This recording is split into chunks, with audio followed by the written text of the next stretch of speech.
We gather here as doctors, students, healthcare workers, and people of conscience. And we gather because silence is costing lives every single hour. Gaza healthcare system is collapsing before our eyes. Al-Shifa, Gaza's largest hospital, is barely functioning as Israeli forces close in. Children's Hospital have been forced out of service. Oxygen ran out.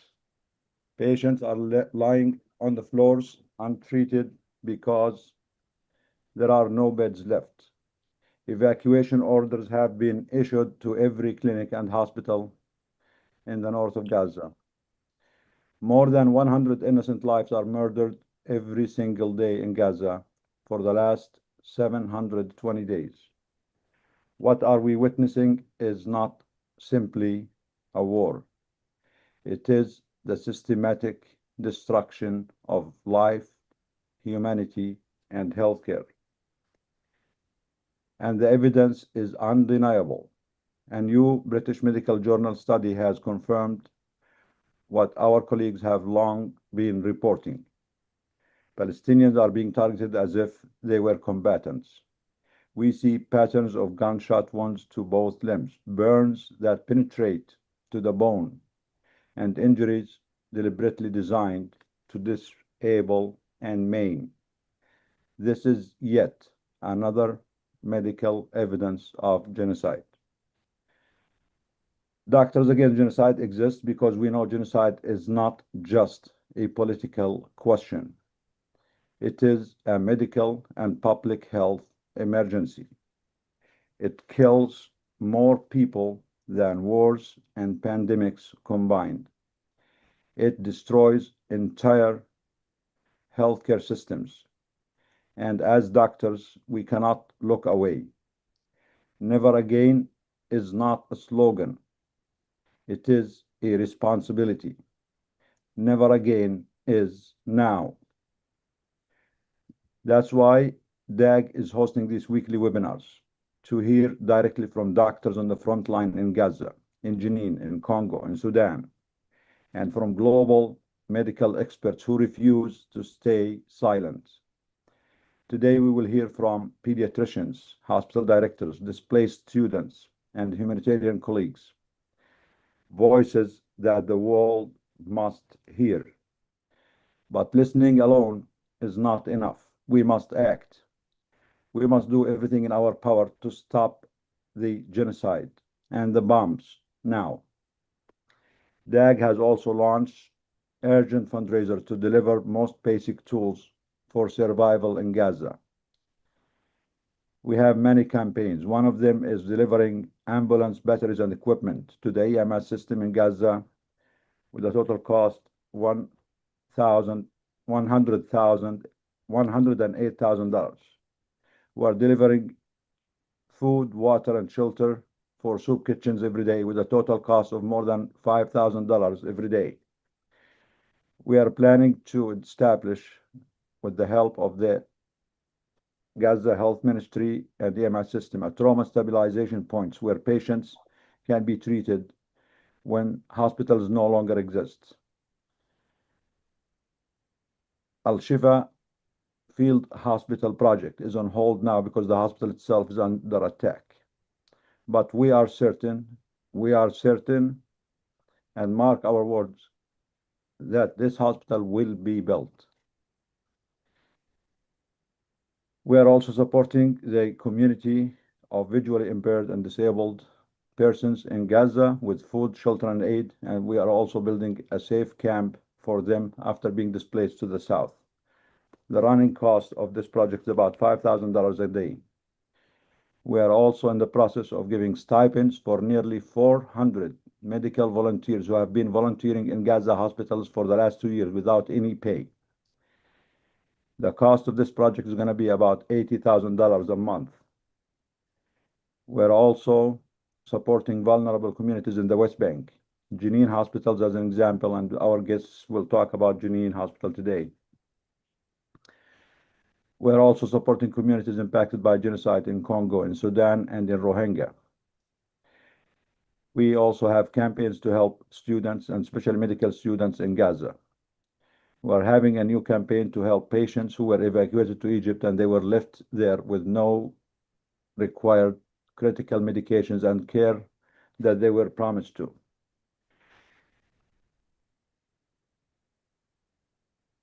Every contribution saves lives. Every delay costs them. Friends, this is why we are here, to witness, to speak, and to act, to honor the doctors and patients under fire, and to stand with the people of Gaza in their darkest moments. So we ask you, as we begin, open your hearts, open your minds, and if you are able, open your hands to give. Share this webinar, share these fundraisers and these donation links, spread the word, support the fundraisers that keep our brothers and sisters and children alive. Thank you, everyone, and let's begin. We're going to begin with Dr. Nada Abu. I'm going to read her bio because I really like her bio. And of course, we are proud of her work. Let me just give me 1 minute, please. Dr. Nada Abu is a Palestinian Australian doctor, GP Emergency MBBS FRACGP Australia. With more than 20 years of experience, Dr. Nada Abu has a diverse background in both medical and surgical fields. She trained at prestigious hospitals such as the Royal Prince Alfred Hospital and St. George Hospital, and has worked in various GP clinics across Australia and Jordan. A GP advisor with general practice registrars in Australia, and holds membership with top dermatology societies around the world. She is mainly helping out in the emergency room and operating theaters in Gaza. She worked in different medical humanitarian missions in the past, including the Syrian and Palestinian refugee camps. She has been at Al-Shifa hospital for the last few weeks, and we also heard on the news she were sharing her truth and the truth of the victims of this genocide at Al-Shifa hospital. But unfortunately, she was forced, along with some of her colleagues, to evacuate Al-Shifa hospital 2 days ago. She's speaking with us now from the, I think, Deir al-Balah area in the middle of Gaza. So Dr. Nada, ahla wa sahla. You're welcome. It's all yours. I know you have to go, so we want to hear from you first. Yeah, thank you. Thank you first for having me. It's my absolute pleasure. But I want to first apologize because of the noise and because of the weak internet connection. It might cut at any time, go slow. That's out of my control. And the electricity might go off at any time. So just be prepared if any of that happens. Nada, we have a rule. People in Gaza and the doctors who help them never. So it's always have something. Never need to apologize for anything. We apologize because we are putting you in this situation. Oh, thank you. Thank you. Well, I'll kind of speak just to give the doctors who are joining us like a brief idea of what happened. So basically, me and my colleague from Australia, Dr. Saya Aziz, we arrived to the middle first, to Deir al-Balah Shuhada al-Aqsa Hospital.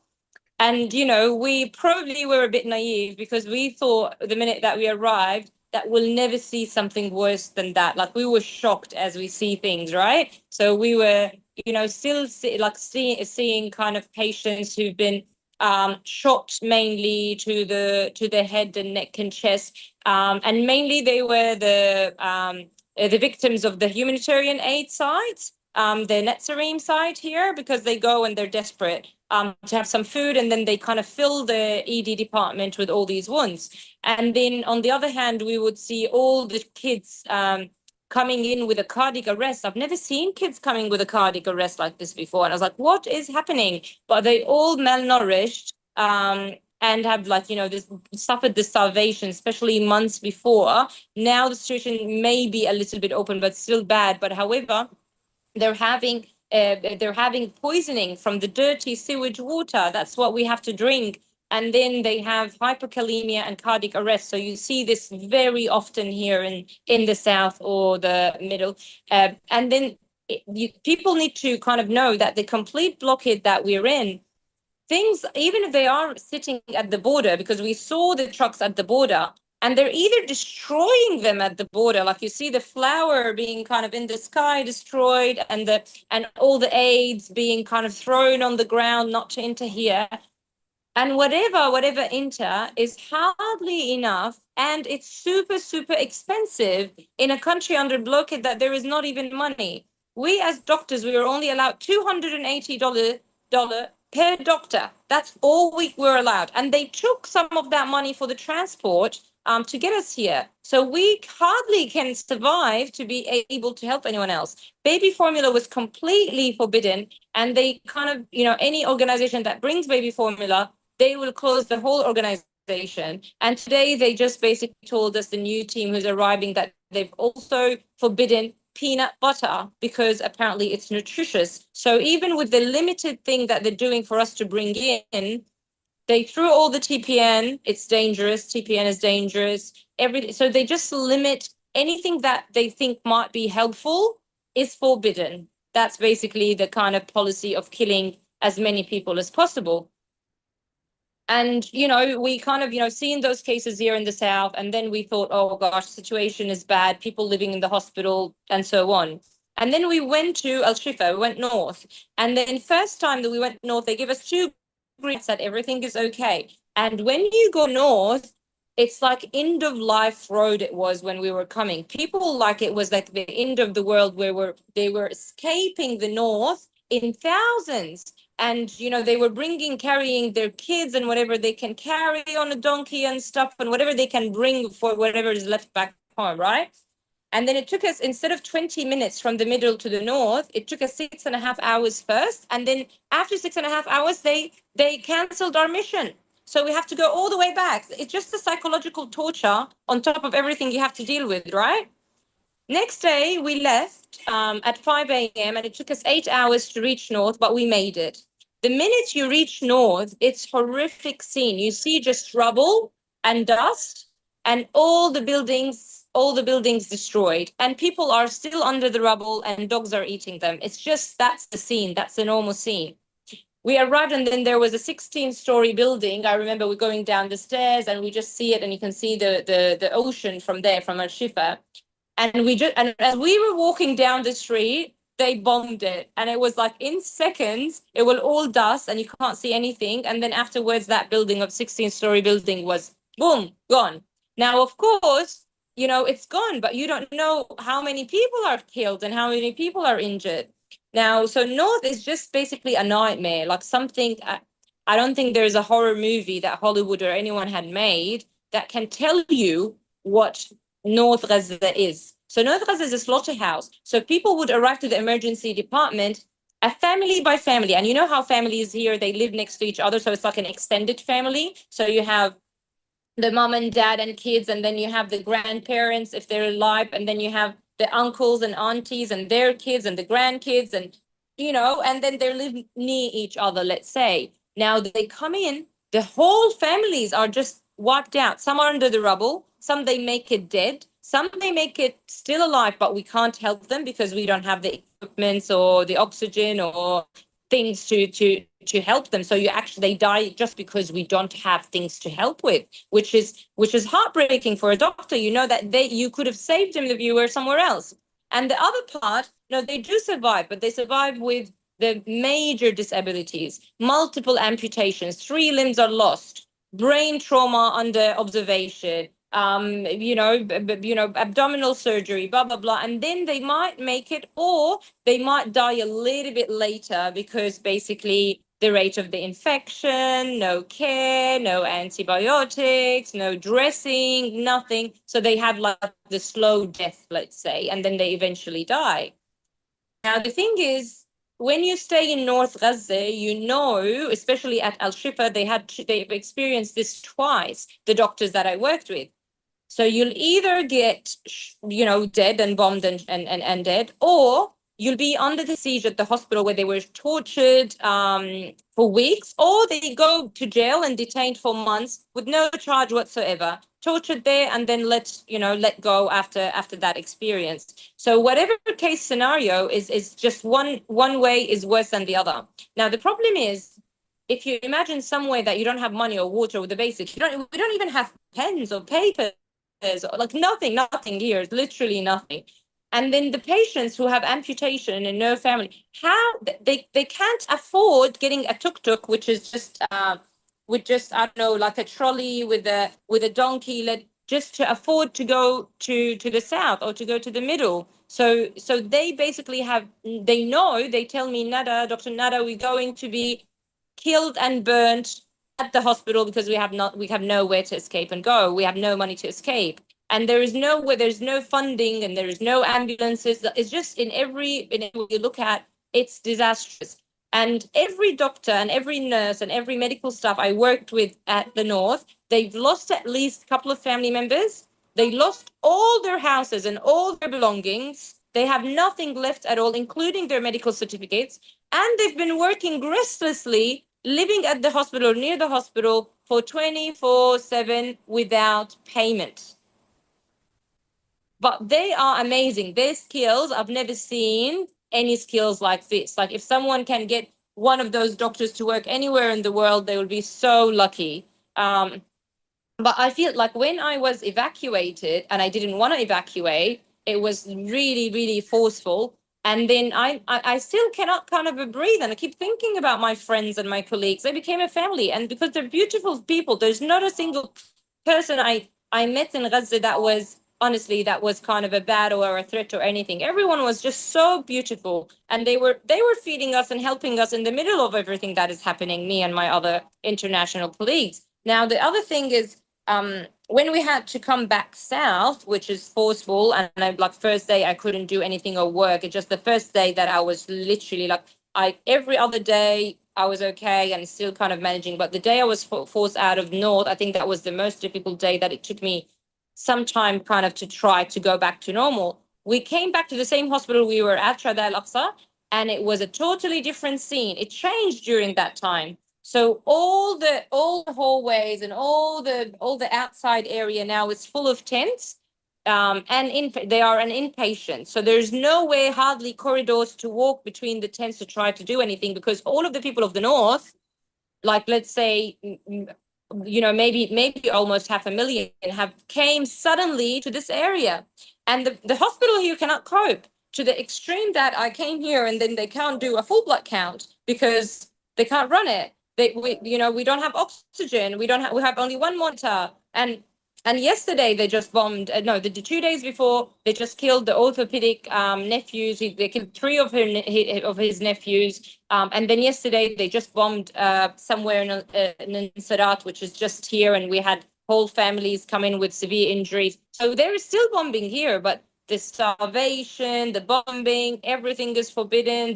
Now it's overcrowded, and that after they finish North, they'll come and maybe wipe this area out, because to any common sense, if you have just one brain cell and one eye and a bit of humanity, you'll know that what they're doing is basically a total occupation. They just want the land, and what it is, and we know that story from the past. So they don't care who they kill and who lasts and who don't last. So everyone will be wiped out if they stay here. So the situation is really bad, but the people of Gaza are so disappointed. They're so disappointed with the people outside. They're so disappointed mainly with anyone who's from their culture, any Arabs, any Muslims. They're heartbroken. You hear the kids saying, I'll say that in Arabic, they say, Hasbi Allah ala al-Arab al-Muslimin abil ay hada. And that's heartbreaking, because from a kid to hear how much heartbroken they are from the disappointment that no one is caring. They feel that no one, because they hear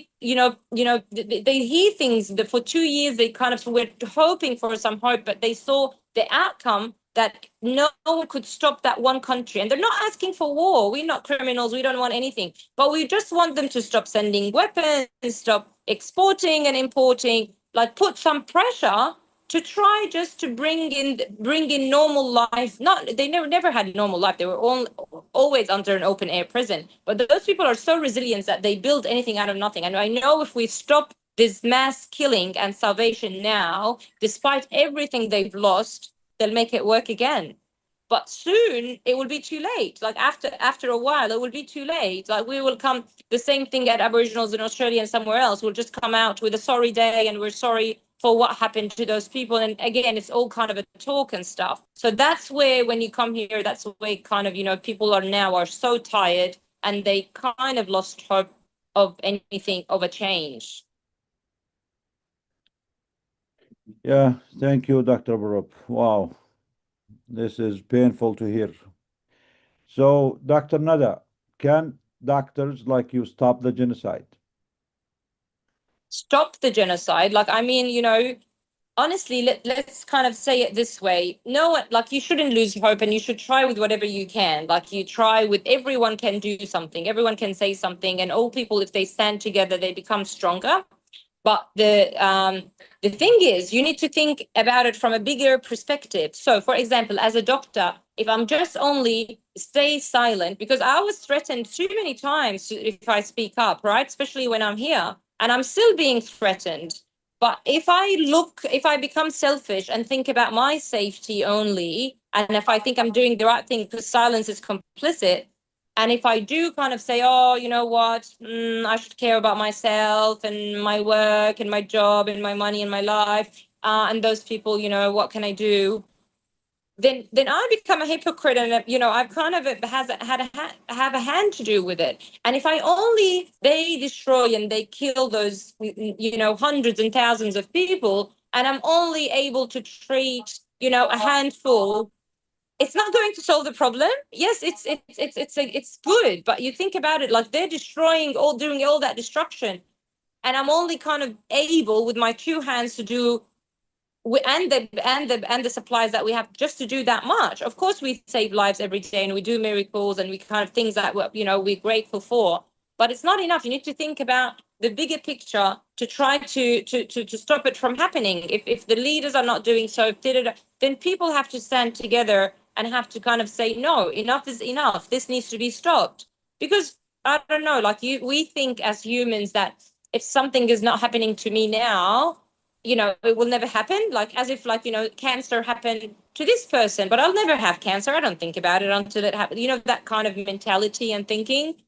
But I don't know, like, people here have so much faith. But they gave up relying on anyone else. They literally tell me, you know what, this life is nothing. This life, and that's what I felt here. Like, I felt how shallow this life is. Like, they've lost all the materialistic thing. They lost their houses. They lost. Doctors live in tents, and then you look like, and they know, like, who will stay alive? I'm not going to stay alive. You're not going to stay alive. They're not going to stay alive. And then what? So they have a bigger perspective, and then they say, this life is nothing, but it showed us who's the good and who's the bad and who's the ugly. And if you have a real faith, and then, they do have a belief in the thereafter. I know a lot of Western people maybe don't have that belief, but I think that belief is giving them some strength and hope about, okay, we gave up about this life, but, we're waiting our reward in another life, and then we'll see what the day of justice will bring. And that's basically what keeps them going. Yeah, thank you, Dr. Nada. So, yeah, we cannot give up on them as doctors, healthcare workers. Yeah. We cannot accept the fact they are also giving up, because they are, as you said, rightfully Of course. depressed and giving up on the people because the Yeah. world let them down, not because they want to die. Actually, the people of Gaza, the people No, of Palestine, no, they don't want to die. want. They try to live with everything. They use everything to die. No, don't get me wrong, because sometimes, you say something can be taken in two Yes, ways. exactly. No, Because no, the no, Western Western ears can hear this and, oh, these people, no. no, no, Because no, they not at actually all. They want to try. live more They than try anyone to the else in last the Dr. breath. world. So Nadal, we try the, with the the, broken, like 2 days ago in Al-Shifa before I came here. Like, even with the broken trachea, and then we made him get. We he's surviving.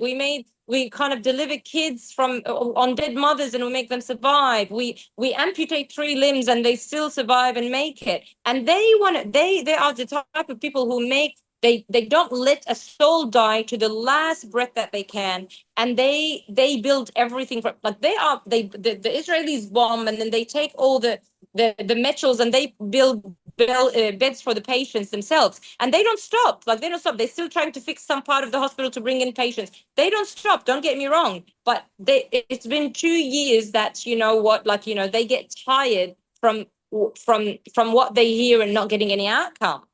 And they do have faith that they actually kind of, that's faith. I don't think anyone could, not everyone could understand, but that doesn't mean that they want to, not at all. not at all that was what I'm implementing to. But yeah.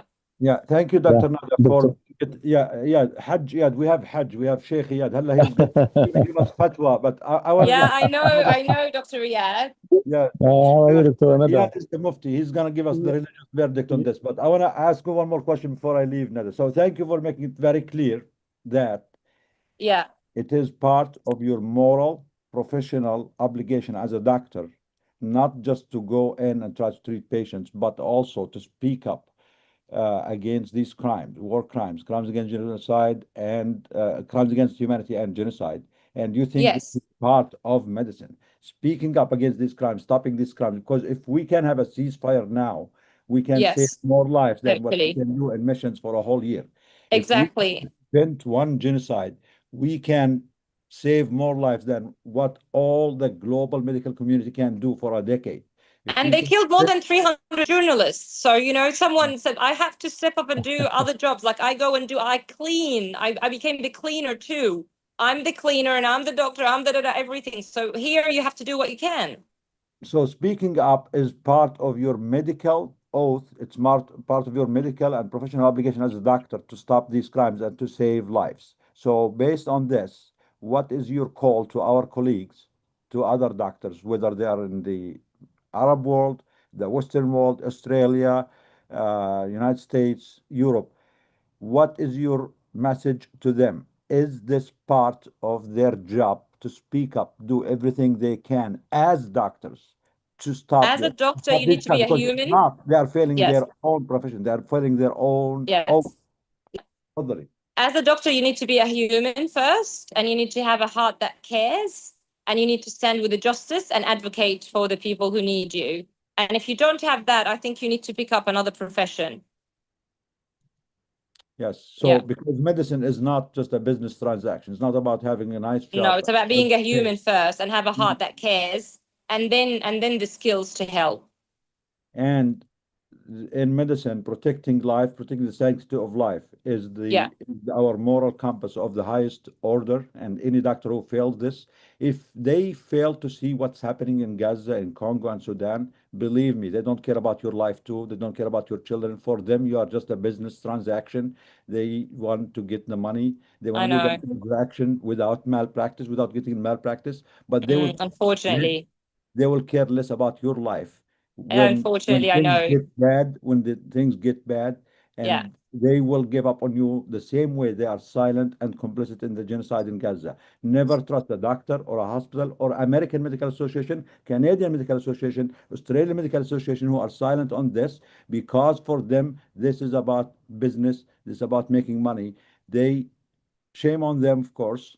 They failed themselves, they failed humanity, they failed our profession, and they failed their role. They failed the humanity. They failed the children. Nada, I want to hear from Sheikh Iyad just a little bit, then we'll come back to you. Think about other things. But they called me. I have to leave soon. Is that okay? Okay, then give us your final remarks before you go then. And we're proud of you. Thank you for all what you do. Thank you. You protect your colleagues and protect all the people in Gaza. Give us your final remarks before you go. And we're honored to hear from you. Inshallah.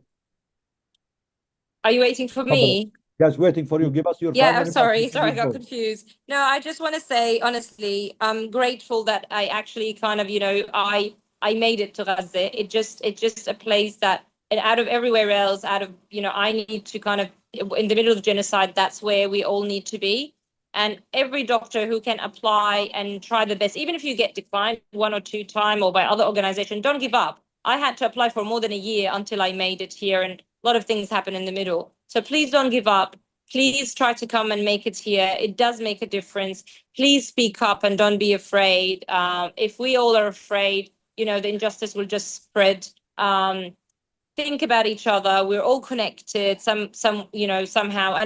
And truth is so obvious. You don't have to, it's out there. You just have to look properly, and then you'll see what's right and what's wrong. And we still have hope that things hopefully will get to the better. We'll never lose hope. All right. Nada, we will let you go, but we'll not get enough from you. لا We're gonna hear from you every week. We're gonna hear from you. Yeah, hold on. We want to Yeah. hear from you next week, please, Bye. Dr. Nada. God protect you, and we'll not get enough. So Inshallah. hopefully we'll hear from you more updates every week. And Inshallah. inshallah, by then the genocide will be over, and we can help Inshallah. our people recover. شكرا. ان شاء الله. Thank you. خليني بدي احكي لك Inshallah. كلمه بس قبل ما تمشي اذا Yeah. ندى عندها شغل. تفضل. السلام عليكم. I hope you are very well, all my colleagues and doctors أهلين against شيخي. genocide. اهلين شيخ نضال، كيف حالك؟ يعني بدي اقول لك باختصار ندى، انا دمي فلسطيني. يعني my colleagues, I met Nada for the first time in the ER in Al-Aqsa Hospital and she was and still is full of enthusiasm and positive energy. Really, I want to thank her for her great passion and Oh, thank you. supportive spirit, which left beautiful impact over her colleague and over all of us, on me especially, and helped move the work toward. Thank you, Nada, for your passion and creativity Thank you. and the fears and dangers you're still facing with each other. As a colleague, as a brother and sisters, we will not stop. We will not give up. We promise you. We will promise all of the world. Yeah. I want to Yeah. just before you go, I want to thank you. So thank you, Dr. Nada, for being a good role Thank model you so much. for all of us, for all the doctors, the nurses, the healthcare workers in the world. You are the true hero. You, along with your colleagues in Gaza, you are a true role model for Thank us. you. We will, Thank you. that's a call for all of us to live up to the level of Thank you. patience, sacrifice, and the humanity that you and your colleagues and God protect you all. Thank We're not you. going to stop you anymore. Thank you. And Thank then you. The we'll hear real from you. heroes are the people of Gaza, honestly, and I'm learning from them, and they are the ones looking after me, and that's kind of what that's what I'm thankful for. But I'll leave you, and then yes, inshallah, we'll talk soon. inshallah. مع السلامة. Goodbye. مع مع السلامة. السلامة. Bye. Thank you. اياد قبل ما تبلش دكتور فضل he did not make it yet. Can we كلمته. I yeah. call him, but he's in car. He need maybe 10 minutes just until Perfect. enroll with us. Yeah. يلا هلا انت ومنذر it's all yours now. انت ومنذر. Yeah. وين منذر, are you there? I don't know. Where is Monday? موجود يا اخوي موجود. يلا موجود. بعد اياد الله يخليك احكي لنا شو بصير الوضع عندك. توكلنا على الله. توكلنا على الله. حبيبنا. طيب راح ابلش انا. The first things I will send my greetings. The situation now, my colleagues, is very worsen more and more by the huge bombardment and explosive robotic last night in Gaza town. It's horrible scene. From my people testimonies, I recorded some of these testimonies. I will send later with videos or with written document. They send for every street one explosive robot that explode and destruct everything in that region systemically and very calculated policy. They use this to completely destroy the east part of the Gaza town and the north part of the Gaza town. From our people testimony, they grant just the movement in the three streets within Gaza town. And at sometimes they use quadcopters to shut them and to gun them and to prevent the movement. I recorded testimony from one of the women who have 6 children. She tried to evacuate from Al-Wahda region, the center of Gaza town, and they gun her and gun one of the daughters of her. So the situation there is worsened, and no one can describe the immense and the bombardment there. All of the last 6 hours, we hear at the south the high explosion, and they need to destroy everything. What the Israeli occupation need from all of the politicians in the world, they need to grant them more time to completely destroy the city. So it's not a hidden plan. It's become very clear for us here in Gaza after we get around in all of the part of Gaza and south and the most part of the north. They destroyed more than 80% of Gaza town. But the situation, Dr. Nadar and my colleagues now, it's very bad in the south because the crowded people, in our estimation here, more than 600,000 people displaced from Gaza town. So there is no really free space. There is no tents. We sent more than 10 human appeals for all of the organizations that related to the international community to provide us with tents. with the shelters, with the affordable amount of food. But the answer is very limited, and the effort is very limited to meet the needs of crowded people. In my expectation, from my testimonies in Al-Awda Hospital in Nusayrat camp and Al-Aqsa Hospital in the Deir al-Balah town, if they committed another massacres like what's happened yesterday in Nusayrat, when we were in market, they hit all of the people crowded in the center of the market of Nusayrat, caused more than 17 martyrs and 100 bad injuries people. I witnessed a lot of children and amputated men and women. They carried each other by their hands and walked and ran to reach Al-Awda Hospital. There is no ambulance can invade in the center of the crowded area in the market because a huge amount of people and the crowded people and displacement people. All of the children in the markets witnessed the horrible scene live stream when they hit it from the warplane when Hellfire rockets with more than 1,000 shrapnel. It caused a huge damage. It cut people, the blood over the land. So if they committed another massacres in the south, I don't believe the hospitals still functioning here will meet the needs. So it's another human appeal. We complete Dr. Nada's speech. We need to open and extend the bed capacity in other field hospital like IMC, MedUK, MabUK, any other field hospital. We as a doctor against genocide, we must send our note to these hospitals. We need to extend their capacity and to meet the needs of the casualties. And also to Nidal, a lot of our people who has come to the south, they exhausted, they suffer from bad health conditions, especially elderly people, and who are suffering from the injuries before they come here. In Al-Shifa hospital, as Dr. Nada mentioned to me when I called her before 3 days when they need to evacuate them from hospital, Al-Shifa hospital and Al-Ahli hospital, they call us to receive a lot of injuries that we evacuated from Al-Shifa hospital who need more than one operation. So I don't think how they can manage this catastrophe worsen by the time. And also, my colleague, there is no any can choose. All of our life here is forced. The discipline is forced. The resilience is forced. Daily life is forced. Everything is imposed us by force, by huge power to force us to be expelled from our land. The Israeli occupation plan, as I mentioned before, they need to uprooting us from our land. And today they destroy another big tower, Mecca Tower. It's a huge building in Gaza, in the center of the Gaza town. It's contained more than 200 apartments. And also they grant the people still remaining there just 3 minutes to evacuate. And also Dr. Nidal, my colleague, there's a very important deception plan they still committing. They alarm some buildings to evacuate from the residents there. And after 3 minutes, they hit another buildings as a deception plan. My friends, let me and talk to me a lot of time. Yet when we witness this, we strange. So when they order for the evacuation for any building around them, all of the people there, they evacuate randomly with no other things they needed.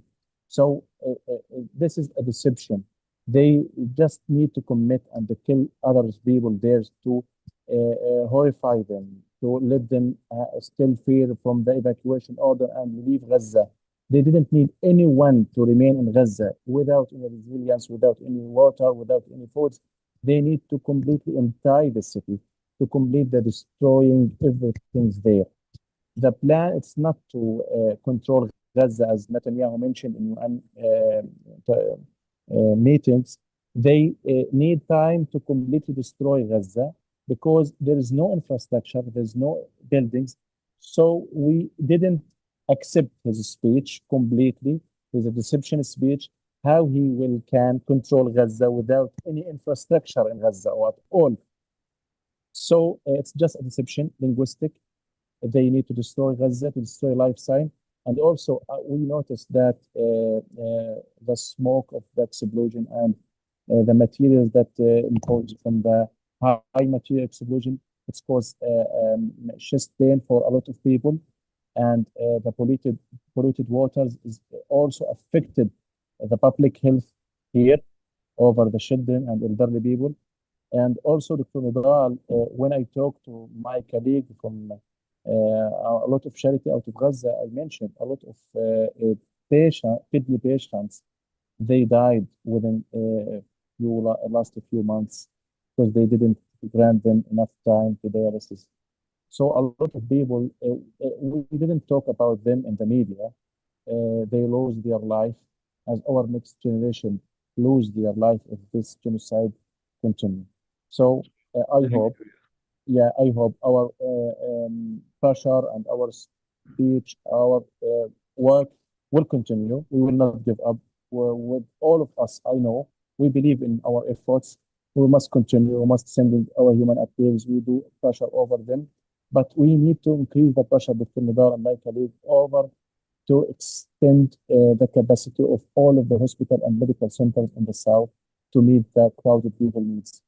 Really, I expect something bad in the public health if they didn't expand their capacity and ability to meet their needs, medical needs especially, and also increase the support for the south. Crowded people, we didn't find any free space to walk in the remaining street here in the south. So the situation is catastrophic. Also, we need more and more pressure to stop the genocide. It's the only one solution that available to the world, to the international community. I will mention a last statement. When they asked me about recognition about Palestine, it's a very great point, but we will not consider it as enough. The enough is to stop genocide, rebuild Gaza, recover Gaza, and support Gaza without any restrictions. Thank you so much. Yeah, thank you, Brother Riyad. So just to announce it for everyone here that Brother Riyad is going to be our coordinator for Doctors Against Genocide in the middle area of Gaza. Thank you so much. He is doing a great job. He's helping a lot. His connections, his ability to reach to the vulnerable communities is amazing. He's been helping with our efforts. As he mentioned, we need a lot of help with donations to help these victims who have been displaced, who are injured, who are sick, who has no food, no water, no shelter. Please donate. As you all know, Doctors Against Genocide is an advocacy group, and we try to stay away from the humanitarian aid for a long time because we thought we want to take the advocacy part to try to stop and raise awareness about these crimes. But after the last few months, when there was a complete blockade and when all the other international organizations were blocked from getting into Gaza, and the situation of the famine and the starvation became very severe, we had no other choice but to step into the relief part. And we have multiple campaigns helping the hospital, helping the emergency medical system, the ambulances, helping vulnerable communities with food, shelter, aid, medications, helping the community of the visually impaired, helping the medical students, other students. Unfortunately, I mean, no organization, whether small or big, alone can help relieve the situation there, but at least we need to do as much as we can. Every life, every victim we can help is a victim that did not have this help before us.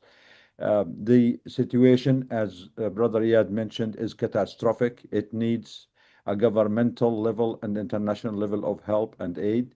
But until that happens, we need to do our best. Please, we shared our donation links in the link in the comments. Please donate, spread the word. We need every help we can get. And above all, going back to our advocacy part, as Brother Iyad said, we need to stop this genocide. There is no amount of aid. There is no amount of doctors. There is no a number of doctors or missions that we can send to relieve the suffering as long as the bombing continues, the The killing continues, the blockade continues. We need to stop this. We need to do everything in our power with our politicians, with our local governments, our institutions, to advocate, to raise awareness, to stop this. It's already 720 days late. Our people in Gaza have been through this for 720 days, too long. And as Nada mentioned, I mean, they're getting tired, they're getting exhausted. And imagine yourself living anywhere in the world, in the best country in the world, just not working for a week or a month or two, or not having a home for a month. What are you going to do? Not run out of your medications, not having an emergency room you can go to, not having an access to a hospital, not having an access to an ambulance. Just put yourself, imagine yourself, your kids going to sleep at night and you cannot feed them. They are, going to sleep hungry and crying. Imagine yourself, your kids are blown into pieces in front of your eyes, your mother, your wife, your parents. This is all happening on our watch as the people of the world, wherever we are. This is happening on our watch with our complicity, with our inaction, with our tax money. And as much aid that we can send to Gaza, that is 1 in a million of the amount of dollars that the United States is sending as bombs to this genocidal regime. Look at this. I mean, if you send $1 million aid every day to Gaza, the United States is giving them $1 billion in bombs. So it's just shameful and embarrassing. And thank you, Iyad. Karama is here. Thank you, Karam, for joining. You want to say anything before we go to Mandir, Karama? Thank you, everyone, for being here. I apologize. I was in the hospital working. So appreciate everyone's presence as we tackle this moment. Yeah. Thank you. Mandir, I haven't seen you. I haven't heard from you for a while because you were forced to be displaced. You were displaced from Gaza City to the south, and we lost connection. So I'm happy to hear from you. Tell me what's happening now with you, Mandir. Where are you now? What's the situation? Good evening from Gaza, and from Deir al-Balah.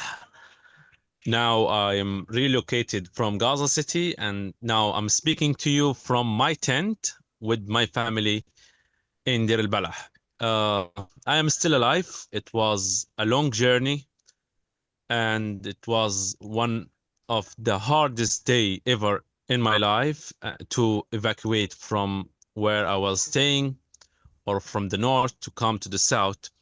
Even it is still I am in Gaza City, in Gaza Strip, but to relocate from your village or from your place where you're born and raised to come to a different place that you need to many things to do. You want to start your life from the beginning, so it is not an easy journey.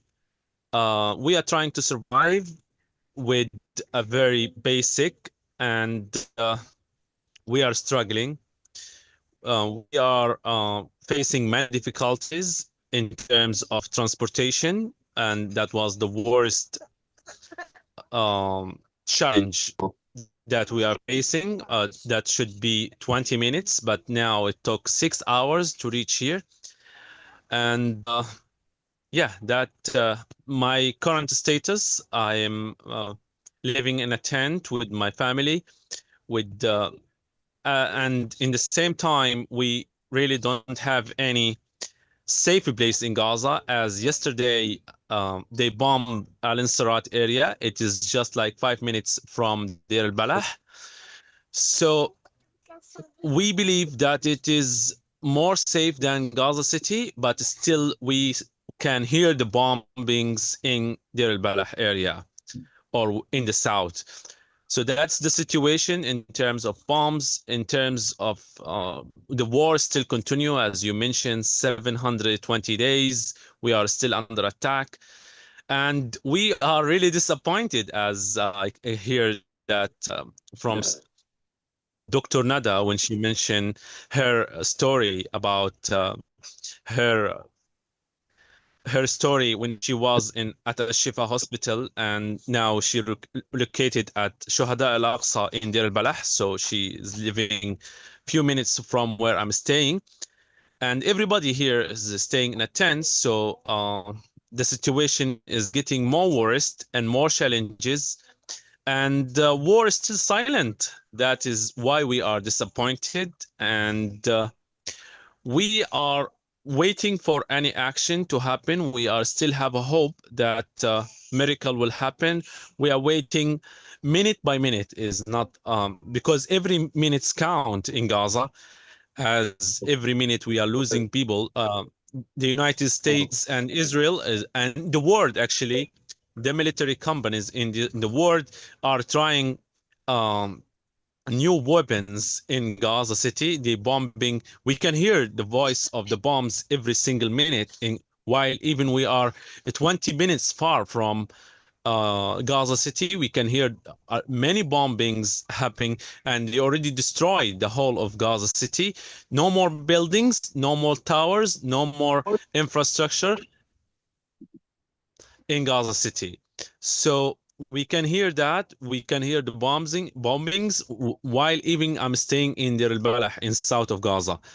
That is in terms of the situation. In terms of the food, as I mentioned, there are some trucks coming to Gaza for traders, but there is no free food. So there is a food, but there is no money to buy the food, as she mentioned. Dr. Nada, even she is a doctor, but in the same time, she doesn't able to purchase the food because in Gaza there is no job opportunities. There is no any opportunity to work here or to get fixed income, and we are surviving and we're trying to be alive, and that is the most important thing.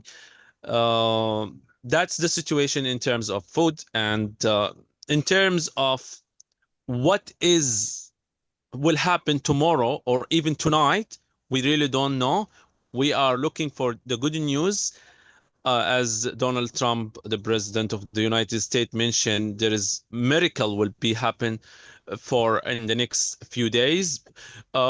We have hope, but we never trust him, or we never believe in him, or we just have a hope in God that the situation will be changed, as it keeps changing very fast day by day.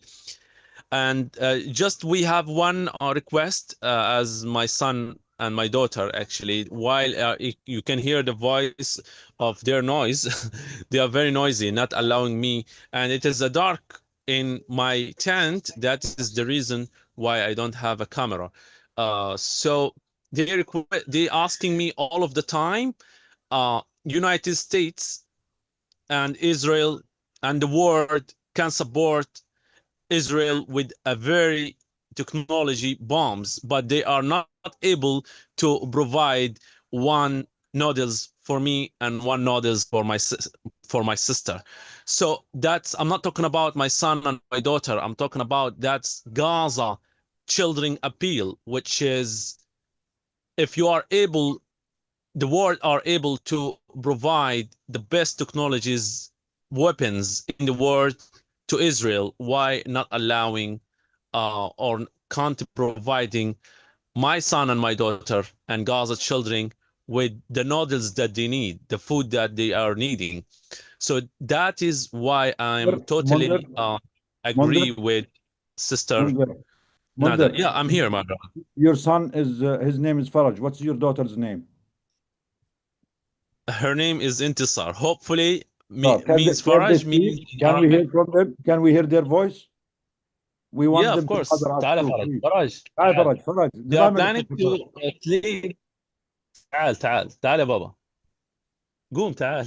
بدهم يحكوا معك. فرج عمو فرج، كيف حالك؟ بحكي لك كيف حالك. كيف حالك؟ الحمد لله أنا بخير. أنت كيف حالك؟ يسلمك. الأسماء كم عمرك يا فرج؟ فرج كم عمرك؟ How old are you? How old are you, فرج؟ 5 سنوات. 5 سنوات. طيب فرج، شو بدك من ترامب؟ What do you want from Trump, فرج؟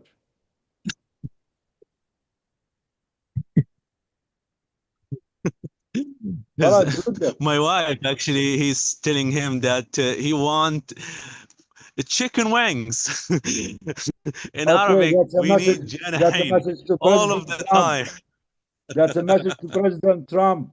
The Make America Great Again. Message to President Trump. Faraj, the 5-year-old from Gaza, from a tent displaced in the south, want chicken wings from your great America. He doesn't want any more bombs. Yeah, Thank that's you, it. Faraj. Allah Actually, he يحميك يا فرج. become familiar. I just want to clarify something, which is 5 years old, my son Faraj, and that's not about, I'm not talking about him. I'm talking about Gaza children that become very professional to differentiate between this bomb made in the United States or this bomb is a German product. So they can differentiate these days between what kind of bombs. This bomb is from F-16, of this bomb from F-35, or what bombs, what kind of bombs. So our children in Gaza become very professional because now they don't have any opportunity to go to school or to go to learn or to, they just a professional to differentiate what weapons they are using, and they believe that uh, that is their request. Actually, most of the time they mention if they are this world able to provide Israel this weapon, why they can't provide me and my sister some sweet, some noodles to survive, and they can complete their world. The most important thing for Faraj at the moment is to get the noodles, one for him and one for for his sister. He doesn't want to share the noodles with her. They are start fighting from the beginning of this webinar, and I give them one mobile phone, so I'm trying to communicate with you in my second phone.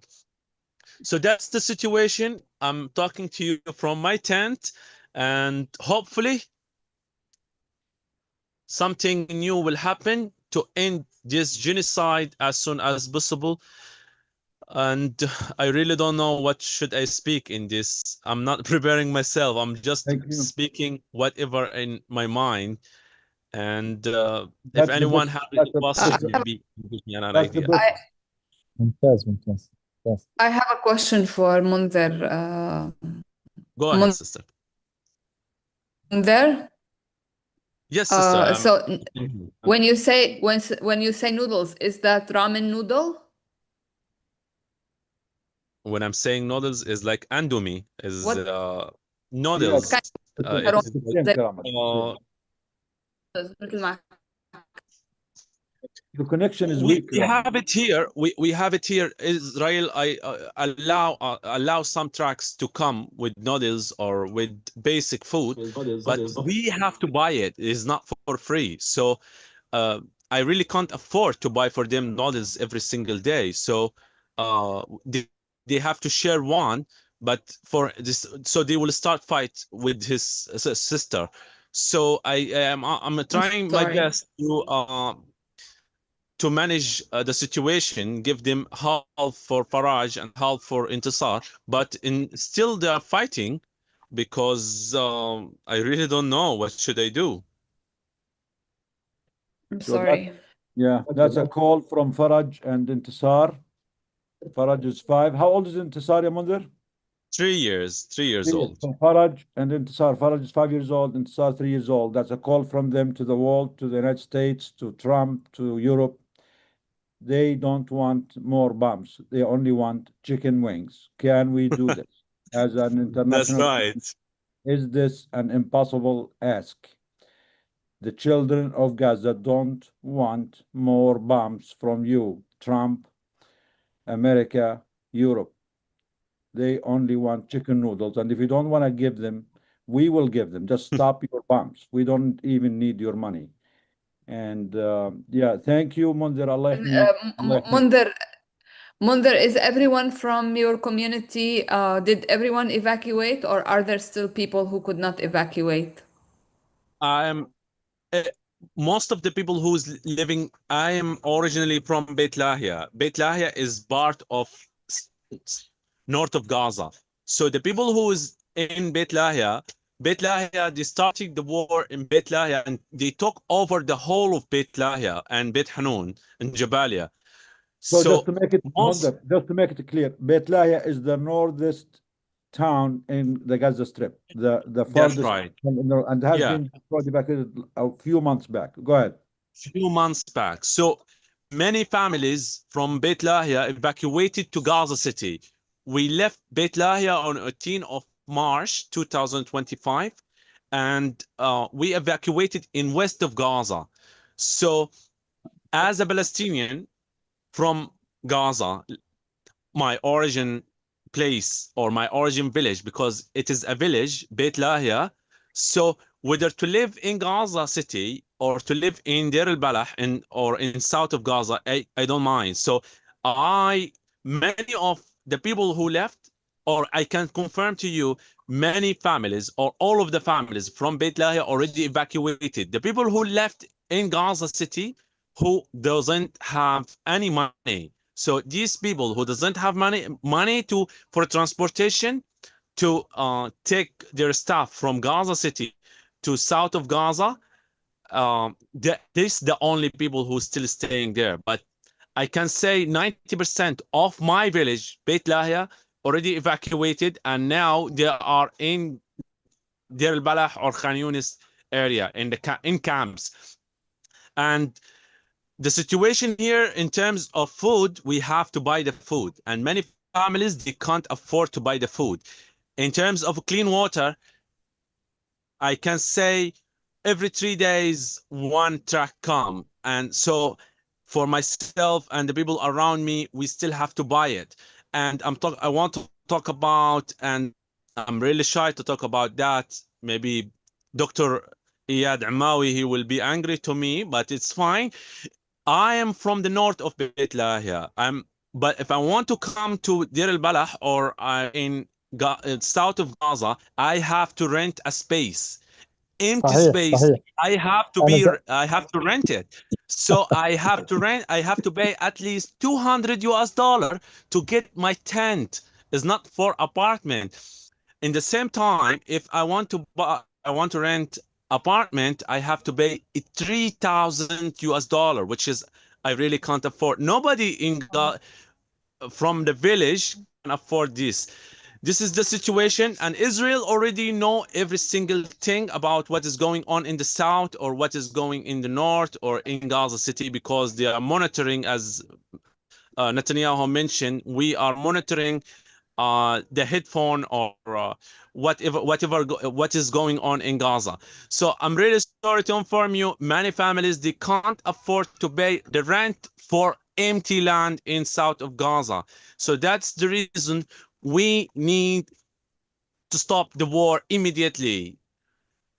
Every second count, and we have to stop it right now. We Munder, don't delay. We don't need delay. how much did it cost you to just to move from Gaza City to Deir al-Balah, where you are at now? How much? That was my message, my brother. You need at least 3,000 US dollar to just move, yes to be evacuated from Gaza City to come, and with for your family example, in the Balah Lansarat area or Khan Yunis.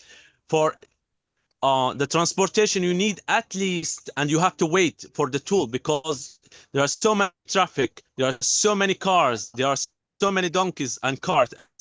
Sister Nada mentioned it took from her 6 hours to reach from Gaza City. Even she maybe she's with with the hospital ambulance or something like that, but still she's at least 6 hours to reach here. So the cost to move from to be evacuated from Gaza City to come to Deir al-Balah in south of Gaza, you need at least 1,500 US dollar, which is many families can't afford to pay this amount of money. And you still need to rent a space. As I mentioned, you still have to pay for it. It's not for free. I can say it's really not good, but the situation is not controlled. There is no government to take control of this the situation, and we are trying to survive. Many families fight each other, and Israel fight and everybody fight, and we are become really disappointed. We need to stop the war. That's it. That is my message. That is my request. That is my appeal to everybody who can have a power to stop this war. Just please do it now. The genocide. You mean the genocide? There's not a war. There is Yeah, not just two I have a armies. message from Two my armies. wife. She's just next to me. If I want to, just she needs a hot shower. That's it, because already maybe 2 weeks she doesn't have a hot shower. So that is her request. And for me, I'm okay for that. But what I need, I need a very good toilet. So that's it. I don't want to have any request. I don't want money. I just want to go to a good toilet. So again, it's And not war. This is a genocide, and because I don't see two armies, I only see the Israeli genocidal army uh, Yes. backed up by the army of the United States, the biggest country in the world, the biggest empire in the West, on one side, and I see Faraj and Intisar, your kids, on the other side. So this is a slaughter. This is an attack on children. This is not a war, Mundir. The two parts here of this situation is Faraj, your son, and Intisar on one side, and the United States of America empire and the genocidal Israeli army on the other side. This is an attack on humanity. This is a mass slaughter of children of the world by the most lethal, most sophisticated weapons by the world. And on top of that, the famine, the starvation, to the point that a child like your son, his biggest dream is to have noodles or to have wings, because the world, especially the United States, are starving them to death. So thank you, Munzer. One Uh, comment, Nidal. So people are asking who does Munder pay the money to rent land or rent an apartment? I think it is for the people who own the land. And remember, these people who own the land in Gaza are also under severe financial stress that because they too have to pay for their food and their water and for, absolutely. supplies for their families. So there is of course exploitation, but the whole economy has fallen apart, and there is no system that supports fair trade. So it's a very difficult situation for everyone. yeah. So let's put Iyad on Yes. trial now. Yeah. Iyad, you are on trial. Yeah. Why Yeah. do they need to pay, and why do they Yeah. need to pay for the food? Why do they have to pay for rent? Why do they have to pay for Yeah. transportation? It's Yeah. your fault, Iyad. احكي له Tell me. دخيلك اذا Yeah. في عندك دلم Tell ارض Yeah. Yeah. يا زلمه، اذا كان me. عندك دلم خلينا نتاجر للناس المقطعين. أنا هذول أهلا أهلا دير وسهلا. البلح، أهل دير البلح ما حدا بيقدر عليهم. تفضل إياد. والله صلى على النبي. السلام عليكم. بس والسلام. I born in Gaza City in Al-Shifa camp. My origin from there and lived there. Your But origin I from where? born Your origin from where, Iyad? in Shafiq camp. Shafiq Okay. camp, Gaza شاطئ. City. Yeah. And Yeah. originally from where? Before Shata camp. In Al-Masmiya village. It's a famous village around maybe south of Jerusalem.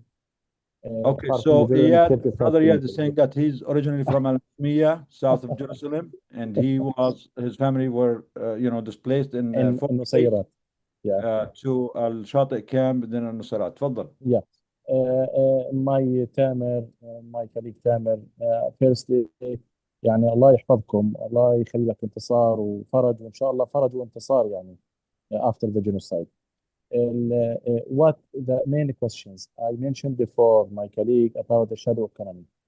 The Israeli occupation, they impose this by very well calculated policy to pay bad merchants and the gangs who control the economy here, not the governmental issues, not the original economy ministry. They hated everything here for the governmental issue, for the local authority in the Gaza city, and also all of the Gaza state. So the people control themselves by themselves.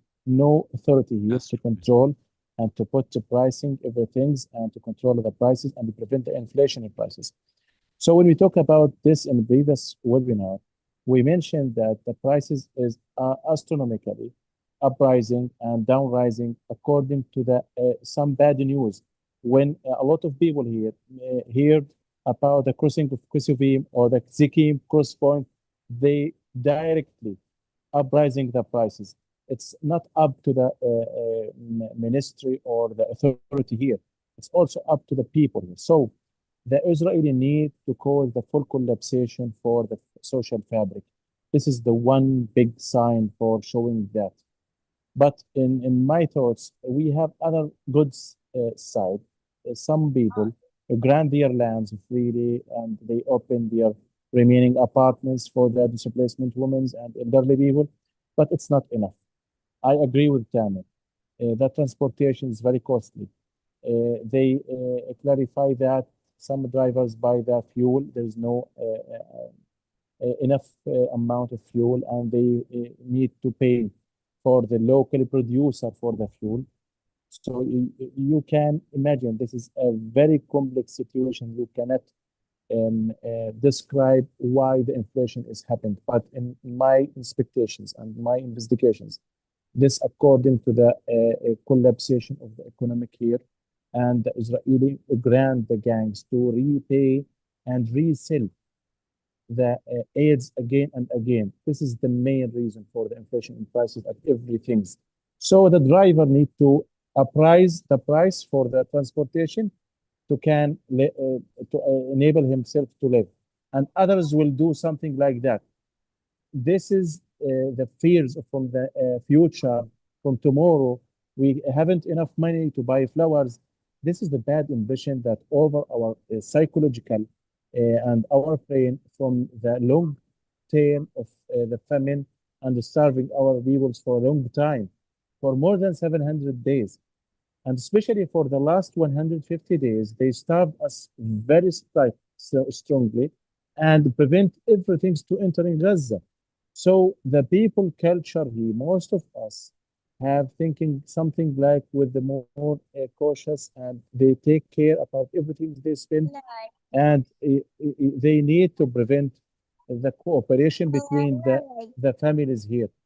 So in my thoughts, this is horrible. Will stop. Our people still helping each other, and with your help and with other charity help, we can provide and we could provide the tents and camps with the sweet water, and the World Kitchen provide the camps with the food that they maybe need one meal at the day. But I agree, our needs is unfitted. No one can meet the people needs. We need life.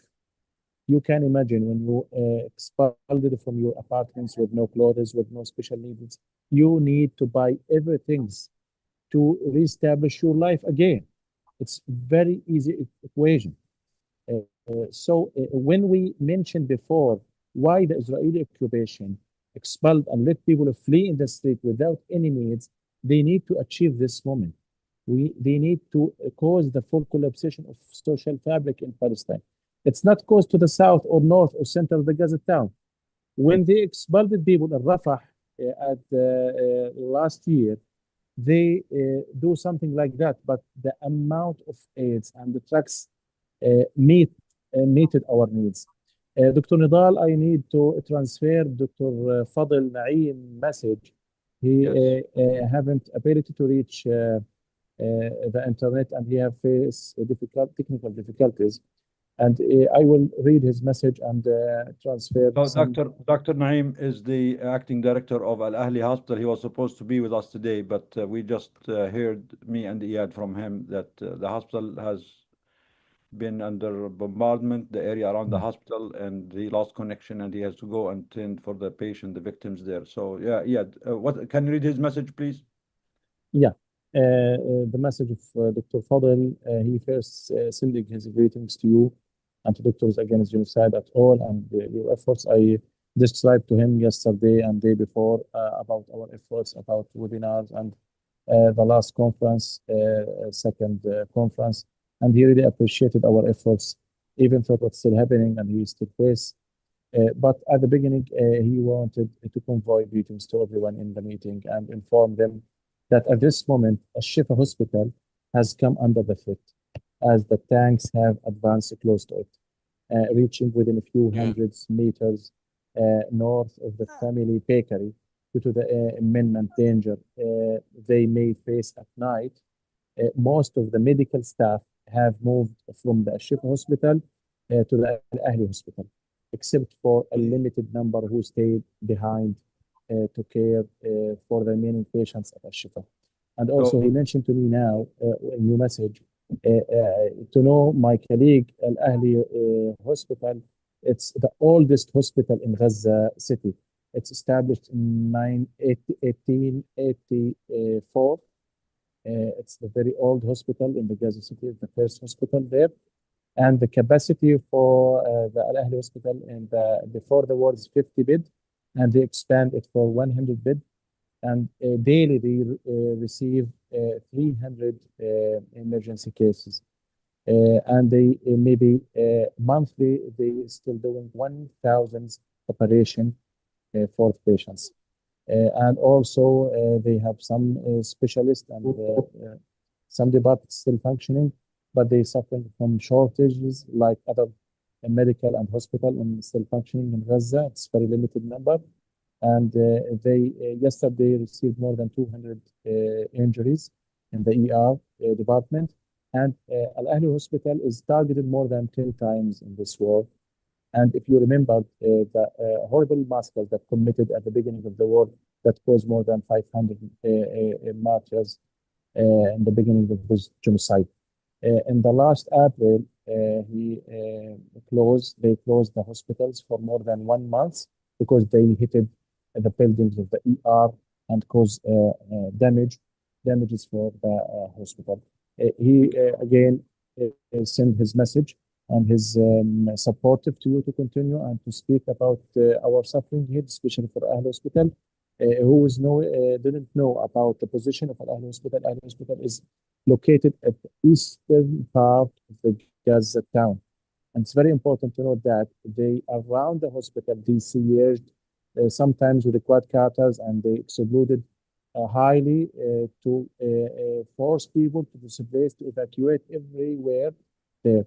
So in my other efforts, Dr. Nidar and my colleague, I talked to the Cardinal office and we sent a human appeal to increase the pressure to provide them with the guarantee shelters for the hospital, especially with the injuries and with the crowded staff that evacuated from other medical centers to the Al-Ahli hospital. The end of the message, Dr. Fadl, and we support him and our solidarity with him, inshallah.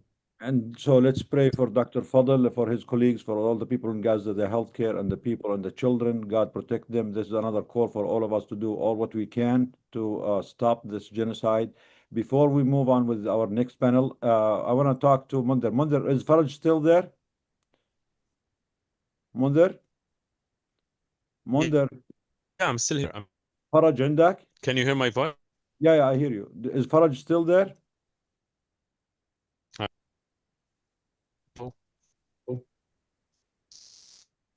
Yeah, the connection is bad. I want to tell Faraj, احنا بنحبك. We love you. We want Faraj to hear from us that the people of the world love him. We love you, Faraj.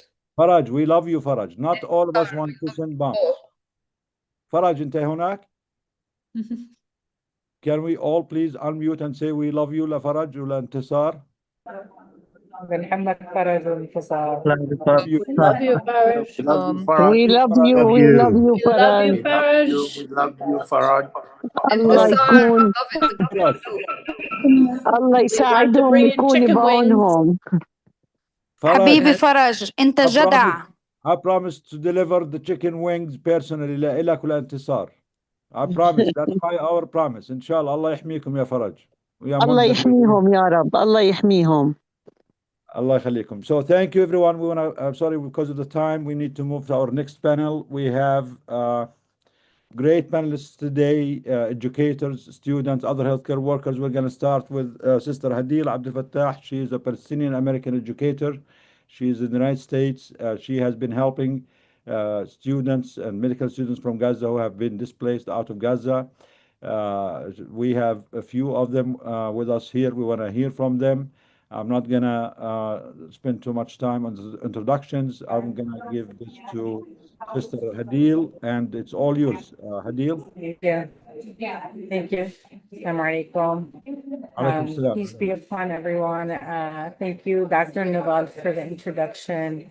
So I'm just going to quickly, I have a couple of our students on. I am the executive director and founder of Education Rising International. I wish we didn't have to exist, but we came about having worked under a previous organization once the genocide had started. We know that our students in Gaza were impacted by the scholasticide, and it expanded above and beyond just the borders of Gaza. And so I have 5 of our students have joined us today to share a little bit about their struggles and triumphs, as they are all medical students originally from Gaza, and their families still reside in Gaza. So I want to give an opportunity for them to share their stories and what they are dealing with, because I think when we think of students being outside of Gaza, we think of them just being safe. And unfortunately, that isn't always the case. And so I would like to start with Hadid. And we're each going to take just about 2 or 3 minutes, so we won't take a whole lot of time, but I appreciate all of your attention. Thank you. Salam everyone. Hi, I'm Hadil Abdelal. I'm a medical graduate from Gaza. I completed my mid-school medical degree in Egypt, class November 2023, and I'm currently preparing for the USMLE. I had planned to return to Gaza after finishing 6 years of mid-school in Egypt. However, the situation changed dramatically in our homeland during the ongoing genocide. So during this time, I met Dr. Hadil Abdel Fattah, as we call her, Hadil. I met her where we were both part of a group initiative supporting medical graduates from Gaza who had to begin their internship in Egypt instead of starting or taking it in Gaza. Then when most of the groups stopped their efforts and support, we continued the initiative, and we are still working on it till today, alhamdulillah. Through our work, we have helped build a community grounded in strong communication, mental support among students and board members, and a deep sense of shared responsibility toward one another, and for sure our commitment, a shared commitment to serve our people in Palestine, inshallah, in the future. That's our purpose. And the support that the students have received goes far beyond just a scholarship. It includes career building, networking, and exposure to new experience and new opportunities. So, for example, last September, I had the opportunity and the chance to complete a clinical rotation in the US. It allowed me to gain valuable clinical experience and become more familiar with the healthcare system there. It was really, truly a great opportunity. And I want to say, as a Gazan, and my family is still there, and I'm also from Al-Shifa camp, as Dr. I think, Yes. He's not and a my doctor. family is still there. He's not a doctor. He's a multitasking. He does everything. Yeah, mashallah. He's And I want to forced to. say, mashallah, and I want to express my heartfelt thanks to everyone who trying to help or support our families there during these tough days, and may Allah protect them and praying and for this genocide, inshallah. Where are you now? And thank you, everyone. Where are you now, Hadil? I'm in Egypt. Okay. In Egypt. Yeah, we want you to know that we're proud of you. Yeah. Very you. proud. Thank you, Wow. Hadid. Yeah, Thank we're you. all in Egypt. All the students. Yeah, actually, all of them are in Egypt. I actually have also Shaban. So a couple of our students, they're each planning for different pathways. all of them had initially planned to return to Gaza and practice medicine there. And Hadid and the majority of our students do have had summer experiences in Mustashfa Al-Shifa and other places that we know that are operating on bare bones. So I'd like to, Shaban, we're gonna go ahead and give you an opportunity. Khalti Shaban, you could either do English or Arabic, whatever is easier for you, and we'll try to. لا إن شاء الله إنجليزي. السلام عليكم جميعا. Hello everyone. Uh, I'm Shaban Halawa from Jabalia, North Gaza. I'm a colleague of Hadil برضو. I successfully completed my medical degree at Mansour University in Egypt. As we know, becoming a doctor is not an easy thing, and it's not an opportunity for everyone. So I chose this path, and I know it would be hard, but with my family support and my own determination, I reached Alhamdulillah. As I said, I entered the Faculty of Medicine at Mansour University in Egypt. Year after year, I passed Alhamdulillah. And when I reached my final year, I was like, I was the, wait, excuse me. كان لسه خليني احكي بالعربي، ادروني ممكن احكي بالعربي. على راحتك. Yes. لما وصلنا لاخر سنه في اخر شهور اخر سنه لنا كان في اخر شهور، كان ضايل لي شوي بس بتخرج ان شاء الله لحد ما صارت الحرب. فللاسف يعني صارت قبل ما اتخرج وما قدرناش نفرح بحفله فرحه التخرج. فكنت انا مخطط اني ارجع غزه وريتيرن تو غازا. I plan to return to Gaza. نرجع غزة وأكمل هناك وأخذ my internship there. But sadly as we say الحرب صارت. أنا كنت ناوي أرجع ليش؟ لأن أنا تقريبا الطبيب الوحيد في العيلة كلها، وكنت برضو أنا الابن الكبر لأبوي، فكان نفسي أكون جنبه وأدعمه وأساعدهم. بس للأسف ما لناش نصيب. اللهم صل على سيدنا محمد. لما الحرب صارت كنا في الأول كنا نفكر إنه الحرب حتستمر شهر شهرين، لأنه إحنا اعتدنا إنه هذا في الحروب السابقة يعني as we used to from the previous war it will last like 2 or 3 months. But it didn't. It's continuous longer and it's become worse as يعني as you see it's become a genocide now. اللهم صل على سيدنا. فكان لازم أفكر إني أغير طريقي، إني أشوف طريق تاني، لأنه خلص مش ضامنين الظروف اللي صارت. فاللهم صل على سيدنا محمد. بس برضه لغايه ذاك الوقت كان يعني still I have the hope that I will return to Gaza and complete there until I reached the certain point that there is no comeback in it. يعني like a few months ago my house was destroyed, my family was displaced from Jabalia to then Jabalia, Sheikh Radwan, then Gaza City near to the Shifa, and a few days ago they went to Deir al-Balah near to the doctor. So as I see, I look to myself like I'm home, my family is homeless now, and I saw the suffering they were going through. I felt like I was the only solution for them now. I had to take the fastest route to become financially stable and support them. So I decided to go to Germany because it seemed like the quickest way to reach no, to stand like on my own feet financially. أكون قادر ماديا أدعمهم. But then I was shocked to know that I needed to deposit like $16,000 in a bank account to get the visa. So I felt ashamed to ask my family for something like that. But there's no choice for me, sadly. يعني. So I remember when my mom told me, Shaban, keep going and don't worry about the money. Your father will figure out. Even حتى لو I will sell my gold for يعني help you and support you to reach inshallah. This sort was hard. What I want to say is I'm not a special case here. A lot of my friends have the same situation and even worse. So برضه في حاجة برضه مش لازم أنساها. At the first month of the war, alhamdulillah, there was like some people and organization who helped us to complete and help us emotional and financial to complete. Like Dr. Hadil, as we say, خالتي هديل. خلاص يعني العلاقة كانت حلوة إن كلها خالتي.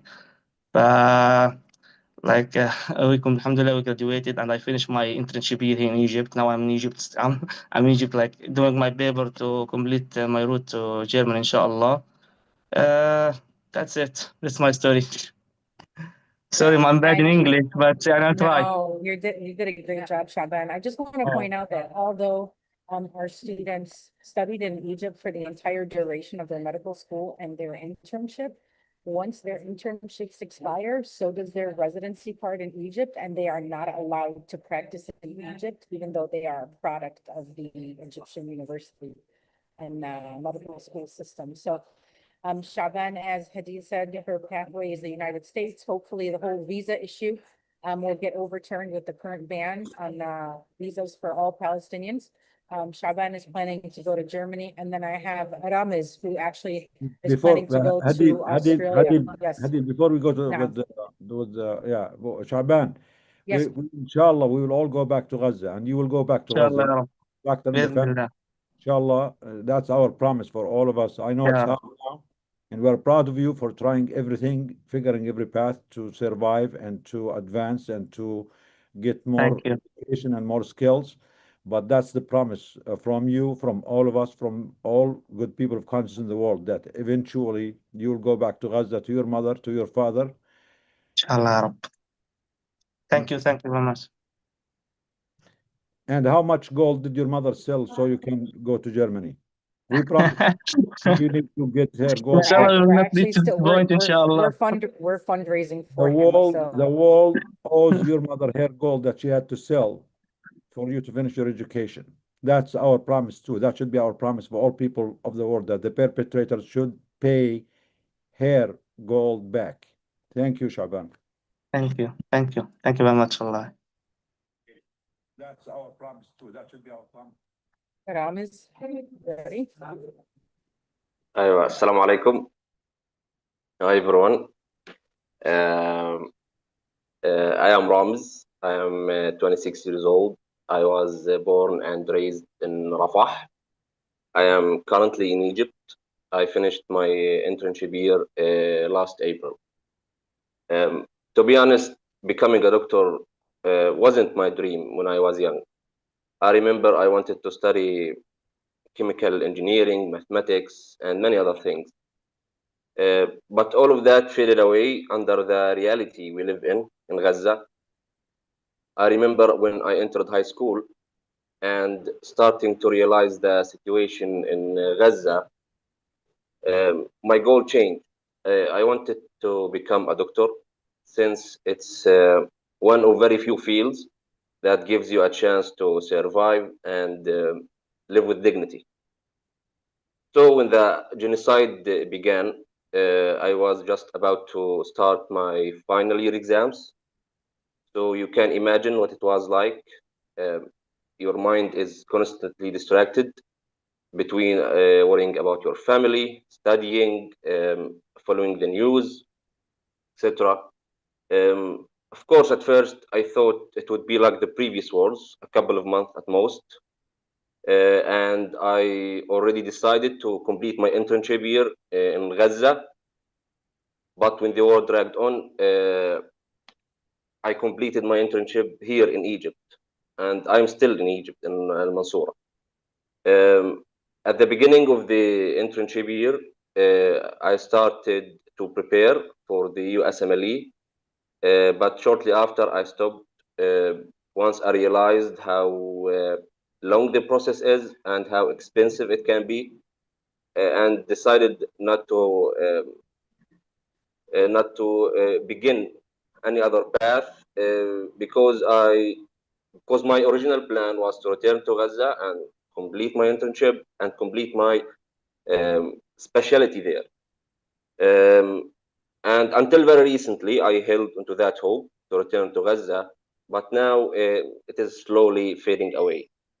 Of course, because of that delay, I fell behind on my current path, which is the Australian medical pathway. I started like 2 months ago, simply because it is the shortest route. And I also enrolled in the Egyptian fellowship, but the problem is that it takes very long time, at least 8 months, to get the security approval and start specializing in the Egyptian hospitals. So I am waiting. At the moment, right now, I'm struggling with having a steady job or a routine that keeps me busy. Also, I am I am always thinking about my future, which feels very uncertain. On top of that, there is the constant worry about my family, and what the future holds for them, as they are displaced from Rafah to Khan Yunis. They live in a tent right now in Al Mawasi, Khan Yunis.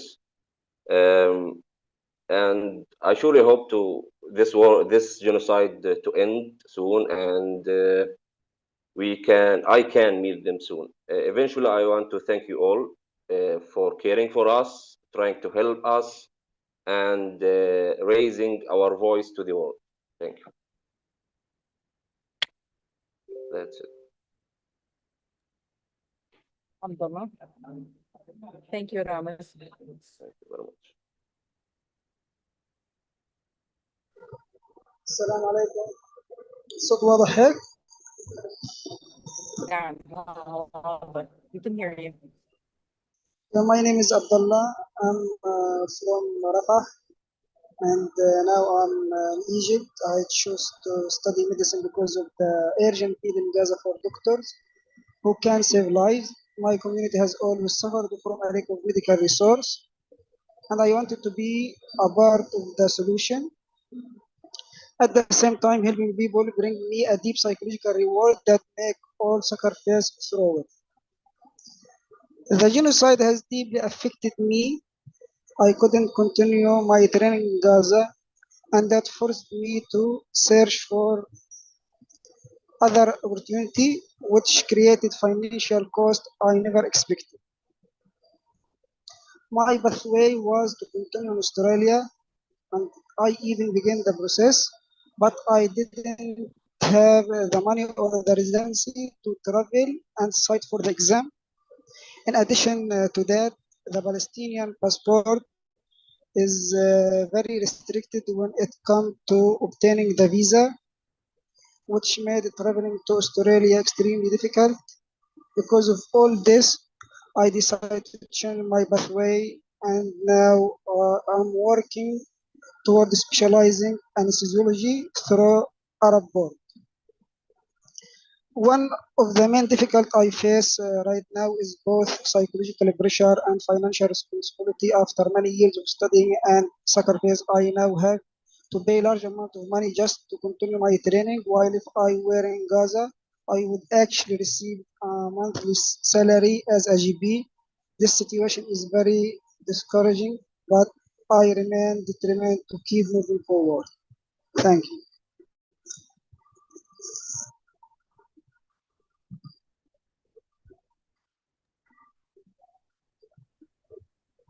Assalamu alaikum wa rahmatullahi wa barakatuh. I must begin with a heavy heart, yet I will try to give a meaning of this. We are doing carries great values, even as we all share in the deep sense of helplessness. My name is Dua, a Palestinian medical intern in Egypt, preparing for US medical license, and I'm truly honored to be here with you today. I'm always proud to say that I'm from Jabal camp. My family displaced from Dimra, a small village, in 1948, and now displaced into Deir al-Balah in 2025. On behalf of our community, I would like to express my sincere gratitude to Dr. Hadil Abdel Fattah, or as we all say, Khatu Hadir, for the support that she and her institution have extended to us. This support has been comprehensive. It included the tuition coverage, which ensured that our education could continue uninterrupted. Living expenses, which gave us the stability to focus fully in our hospital training, not only to advance our medical skills, but also for the sake of serving our community in Gaza. Academic guidance and mentorship, which opened doors for our professional growth. And equally important, the emotional and moral support that allowing us to reassure our families in Gaza. Hello, my voice is on? Yes. Okay. An equally important emotional and moral support that allowing us to reassure our families in Gaza. And as Dr. Nada said, they are the heroes, and they are still the ones who is caring about our feelings. Actually, these supports have not only strengthened us as individuals, but also as a collective community. Looking forward, we are committed to giving back through Education Rising International. We are looking forward to expanding mentorship and ensure that other students will benefit from the same opportunity we have received. Our goal is to create a cycle of growth and support that continues well beyond us. I will be a physician from Gaza, and Gaza always will be my destination. The knowledge, the mentorship, and the strength we gained will travel with us, and we hope to bring back the light and opportunity to our beloved people and every single child there. Before everything, I'm a human, and I'm a human being. I'm not just a doctor. Thank you very much. Thank you. Wow. I appreciate all of you. You know, my background is education. My parents are originally from Ain Senia and Sinjin. Sinjin, you might have heard on the news lately in the US. It is now completely caged around with only one entrance in and out of the town. But I've had the opportunity and the pleasure of making every one of my students. We have at one point we had 121 students. We have 5 students in Germany who are able to make it there, and so many more that are looking for various pathways. If there is one ask that I can ask of all of the physicians that are here in the US, is for you to contact your elected political officials and demand that the restriction on Palestinian visas for B1, B2, J1, H1B, F1B reversed immediately. I have had students who have been placed, who are matched and were supposed to start July 1st, that were abroad, that were denied a J1 visa by the US government. They were matched. And for all of you that aren't here, and all of you know what the strenuous process is of the match, that being matched is an accomplishment within itself. And then to be denied a visa to come and practice medicine is outlandish. So I am working with and will be meeting with my local representative. I have to say thank you to Dr. Ashraf with Doctors Against Genocide, who I met at the People's Conference, and Dr. Nadal at the People's Conference in Detroit, for circulating a letter in Congress on September 10th that talked about the request to repeal this. We are in the US bare minimum bones in terms of physicians. I know many physicians who are very short-staffed at hospitals and clinics, and that they need physicians, and we are wasting the opportunities and the knowledge that our youth have as Palestinians to come to this country.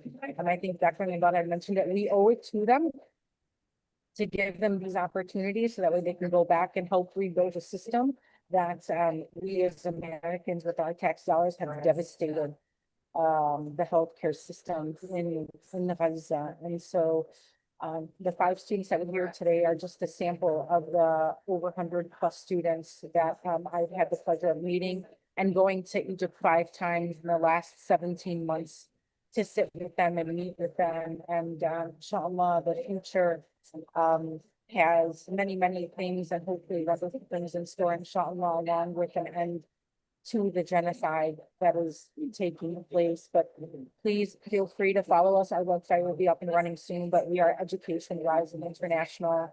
And we have a pending 501c3 right now in the US. And I'm more than happy if anybody has any questions, please feel free to reach out to us. But there's a lot going on. And I think one of the most heartfelt moments was when I first started the initiative. I had gotten 2 phone calls from moms in Gaza.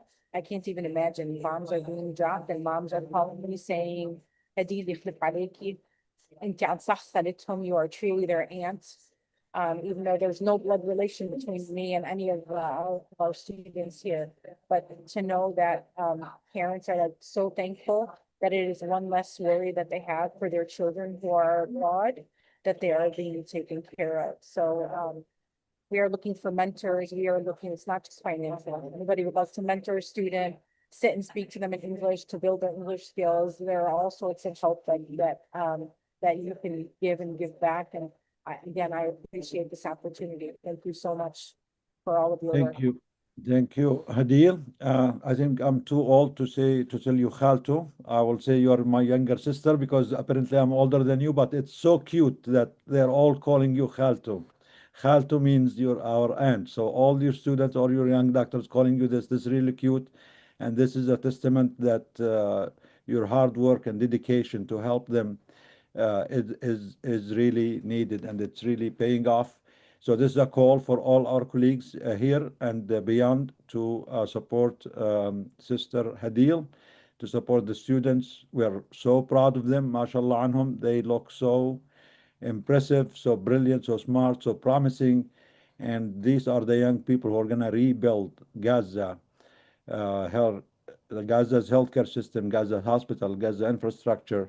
And I always say there are no better people in the world that you can trust with resilience, with rebuilding, with skills than the people of Gaza, even more than the rest of Palestine. I'm from the West Bank, but I trust the people of Gaza even more. I mean, these people are beyond, humbling for all of us. And the whole world have did them so much wrong. And despite that, you look at Dua, she's still smiling. I mean, none of these people should be smiling for us because we don't deserve it. But thank you, Dua. Thank you, Ramez. Thank you, Hadil. Thank you, Shaban, and everyone. And please support Hadil, support the Education Rights, support Doctors Against Genocide. We are going to hopefully help them, support them until they get their own organization. We need to work together. And we are going to move to a different panel with the hospitals in Jenin because we have invited them a few times, but unfortunately they did not get enough opportunity to speak. Before that, Karama, do you want to say anything before we move to Jenin? No, I just want to, people are asking how to support Sister Hadil and her students, and we will identify the mechanism and post it soon, inshallah. Yep. Thank you, everyone. We're proud of you. Keep it up. You're doing great work. And please do not feel shy for asking us anything. And do not think that you owe anyone any explanation or apology. Actually, the whole world owes you. So be proud, stay strong, focus on your study, on your achievement. And inshallah, with all the people of good countries in the world, we will back you up, we'll support you. And we will all go back to Gaza one day soon to rebuild together, inshallah. So now we're going to move to Jenin hospitals. We have Dr. Asir and his mother, the director of Al-Shifa Hospital in Jenin, Maisa Al-Sir. Jenin, Dr. Asir, are you there, guys? I'm sorry, we have to apologize for you because we invited you a few times and did not get the opportunity to speak. Dr. Khalid, Maisa, are you there, guys? Yes, we are here. Yes, go ahead, please. Put your camera on, Khalid, if you don't Yes, mind. I'm trying. 1 second.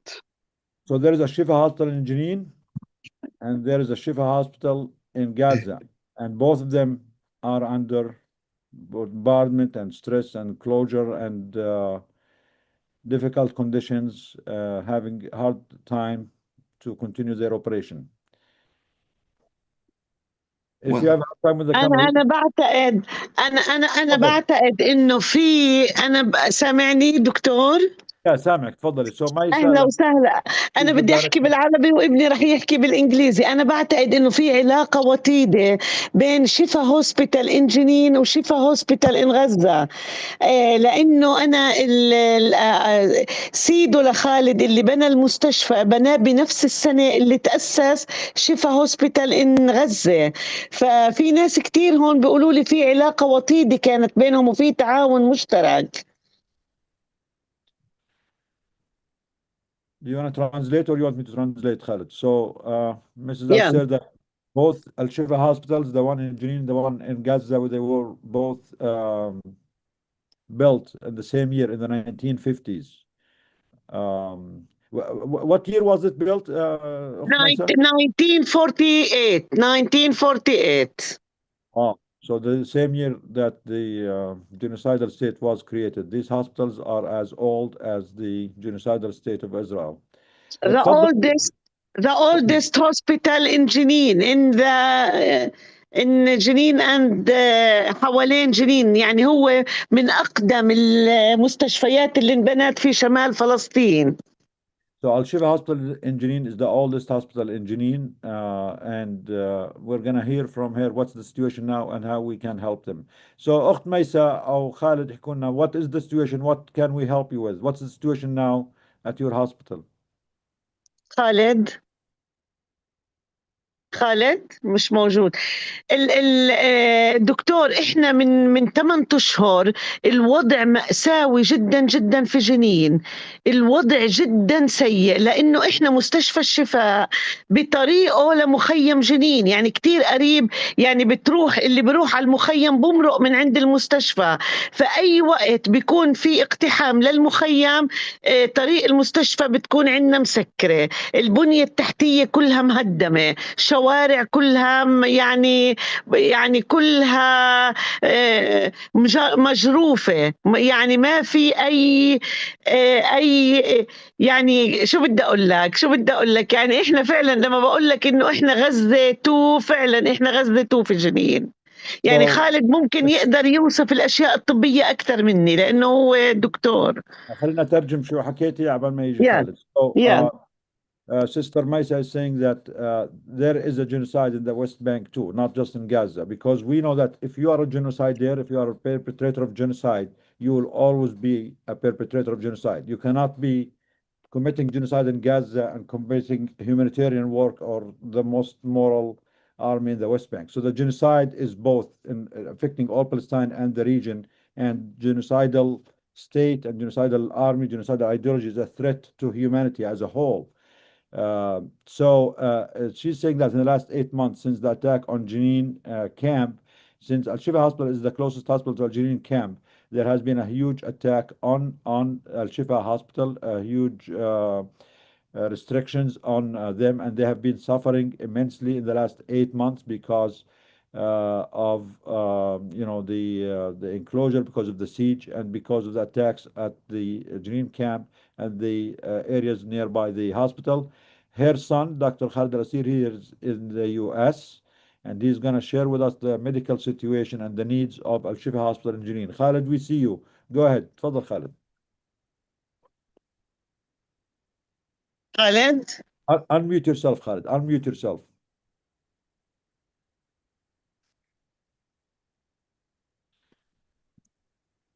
Khalid. Unmute yourself, Khalid. You're still muted. You're still muted, Khalid. Good. Yes, it's good. Yes. Good evening and good morning to everyone in this group. My name is Dr. Khalid Asir. I am from Jenin, the West Bank. We have a hospital that is called Al-Shifa Hospital in Jenin. I came to the US to continue to start my residency. But first of all, I'm so sorry for what's happening in Gaza. I mean, before the 7th of October, we Palestinians thought that we are the only ones that were occupied. But after that, after the 7th of October, we discovered that the whole world was occupied, because what are we seeing in Gaza is impossible to be accepted by anyone. So concerning the hospital, we are a pediatric and a gynecologic hospital. We have been suffering 2 years before the 7th of October.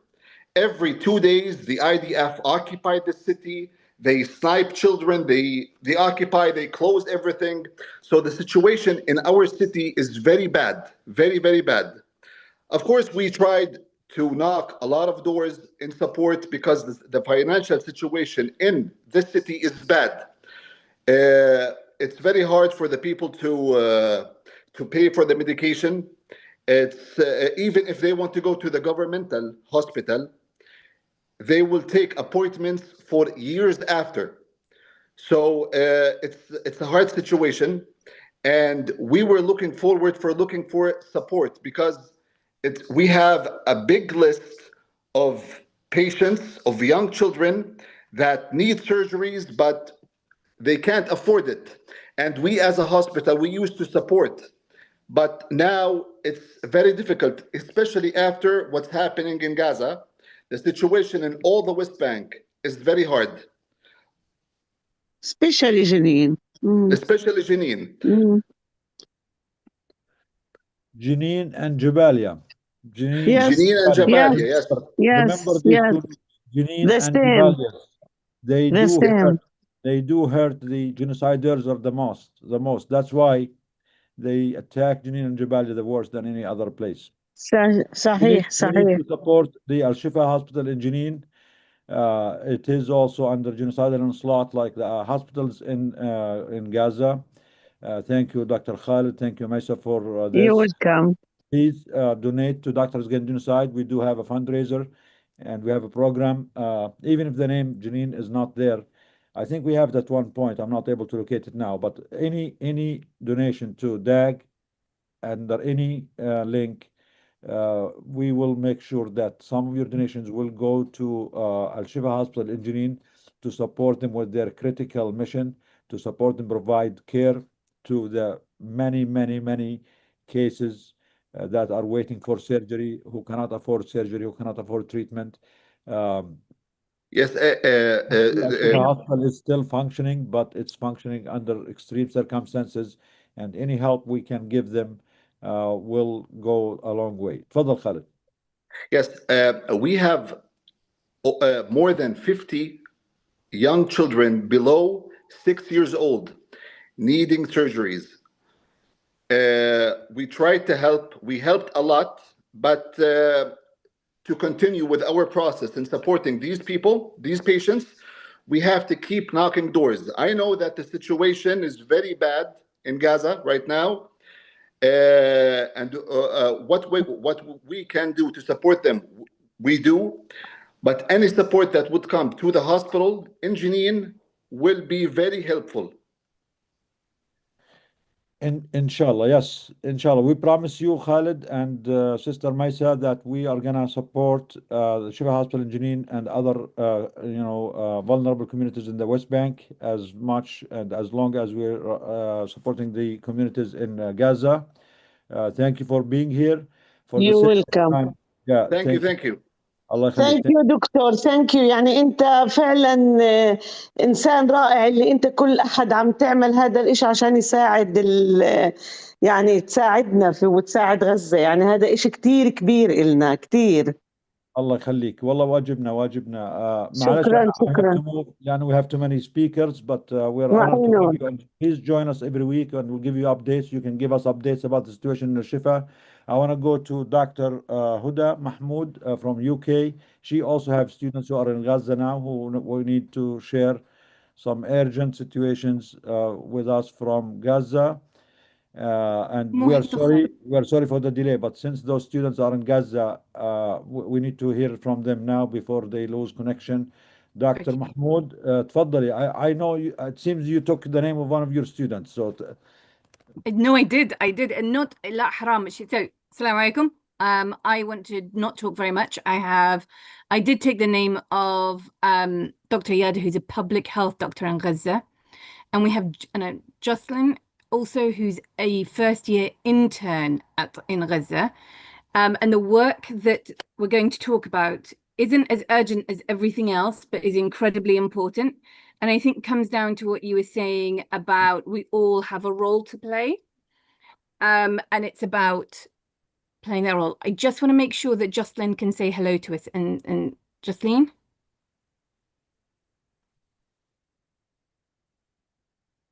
Jocelyn, are you with us? Do you hear us? She's muted. Jocelyn? Yes. Yes, okay, perfect. Sorry for the... Hello, everyone. I'm sorry for the delay. My name is Jenin Al-Dadah. I graduated recently from Al-Azhar University in Gaza. I'm actually now doing my postgraduate internship year in Roma, in Italy, at the Gemelli University Hospital. Yes, I today would like to, along with Dr. Hada, present the results of research that we did back in Gaza in October and November of 2024.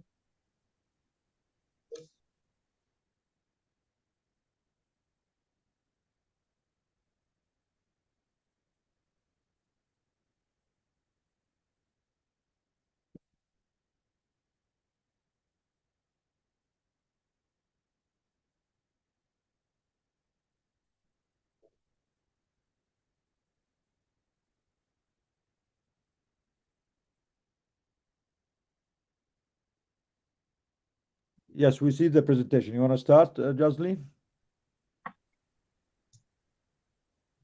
Do you hear us? Yeah, sorry again. Yeah, we have the presentation. We see it, what you shared. So go ahead and start, please. Yeah, I think it's the Dr. Huda will start with the first part because it's not only one research paper. It's I think multiple ones. So it's not only mine. Sure.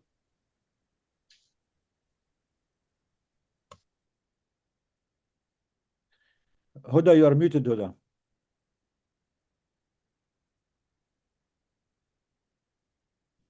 You are muted, Huda. Dr. Huda.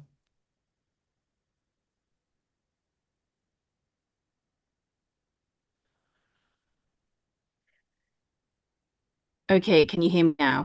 Yes, perfect. Alhamdulillah. Okay, so let's try again. Okay, so this is a group of, so this is two main projects, if I'm to be precise, and it's around dialysis patients and renal patients in Gaza. Jenin et al. Have done a wonderful paper, and we can put the link in at the end, and it beautifully describes, and Jenin will go through it, the actual harassment dialysis patients have to go through in order to get their treatments. I, at the beginning of this June, the middle of this year, actually presented with a group of colleagues who've been to Gaza, plus some Gazan doctors, in an international conference in Europe about the state of renal services. And I wanted to combine the two because I think it's incredibly important. I forgot to add I'm a nephrologist, which is why I think it's incredibly important. But equally, not everybody can go to Gaza, but we can do lots of things from where we are, including raising the platform of our respective speciality in conferences, in academic workshops, in journals. So if you can see in the middle, there's this big screen they had at the beginning of, as soon as you went in through the conference hall, and you got to put your country on the map. And if you can see in the bottom of the corner, not only did I go and talk, and I think it's incredibly important, about the horrors that are affecting dialysis patients in Gaza, but we put Gaza on the map.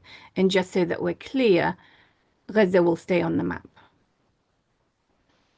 I'm going to quickly pass over this. I wanted to do a little bit on kidney disease because not everybody here is going to be a nephrologist, but it's bad. So we'll move on. And a lot of the things that cause kidney disease are diabetes, high blood pressure. If we just count those two diseases, we're looking at something like 50 to 60% of people on dialysis. And a lot of if you've heard, people can't get food, they can't get clean water, and they cannot get their medications. And this monitor here is from one of my colleagues, and this is a regular occurrence. And if you can see highlighted around that little ring, is a blood pressure of 250 over 129. And just in case anybody here is into medic, that is astronomically high, that is dangerously high, and that comes with complications, and that's because people cannot get hold of their medications. And this is a daily occurrence. And anybody who's looked after dialysis patients, whether you are in nephrology or you did a placement in nephrology or you did nephrology in med school, or you've had somebody that you care for who has kidney disease, you know that they are vulnerable. They are vulnerable in so many ways, but dialysis patients particularly are vulnerable, and we'll come on to talk about them.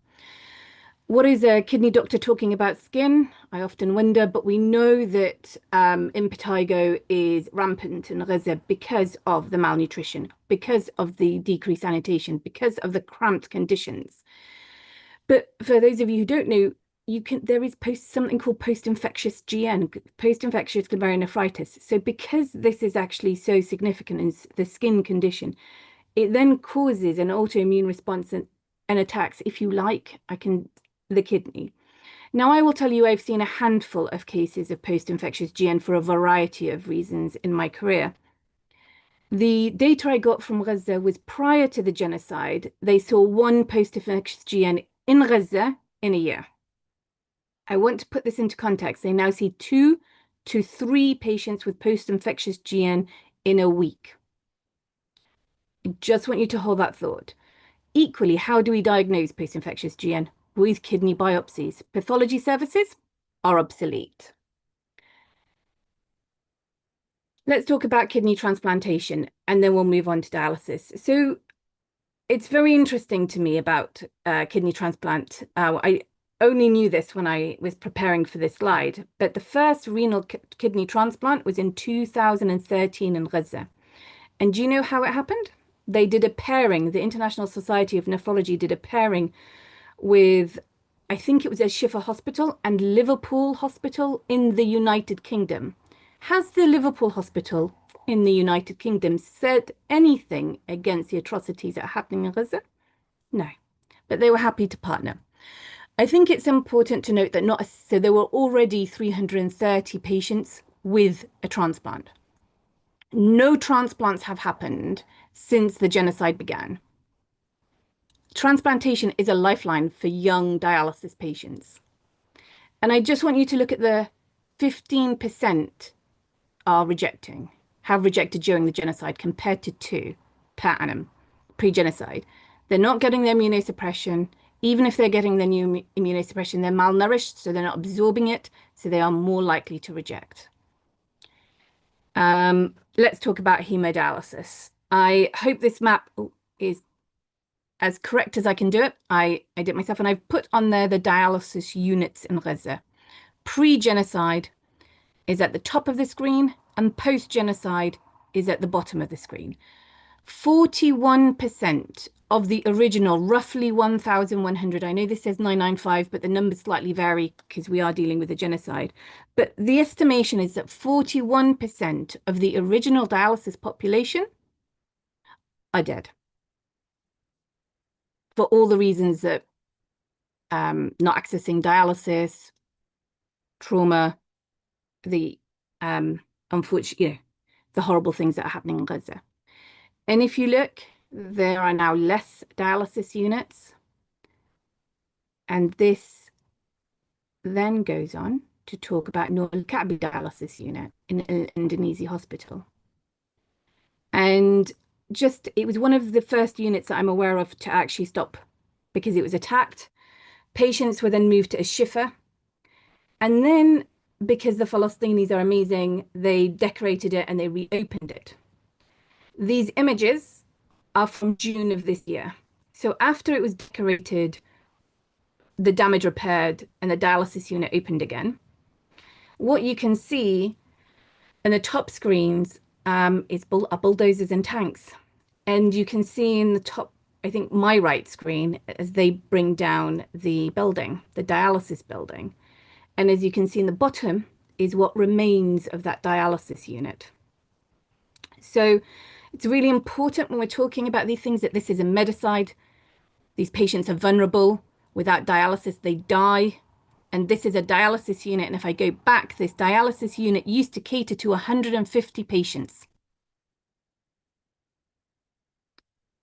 Again, I want you to hold that thought and have those numbers and what's happening to those vulnerable patients. So now I'm going to hand over to the wonderful Jocelyn, who's going to tell you about a proportion of those patients in. Sorry, Jocelyn, it's all yours.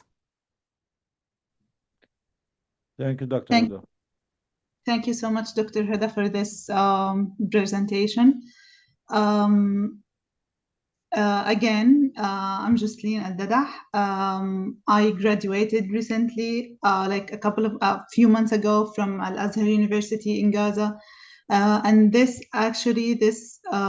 research project was a part of my graduation. So it was like officially my graduation, my research graduation project, my thesis.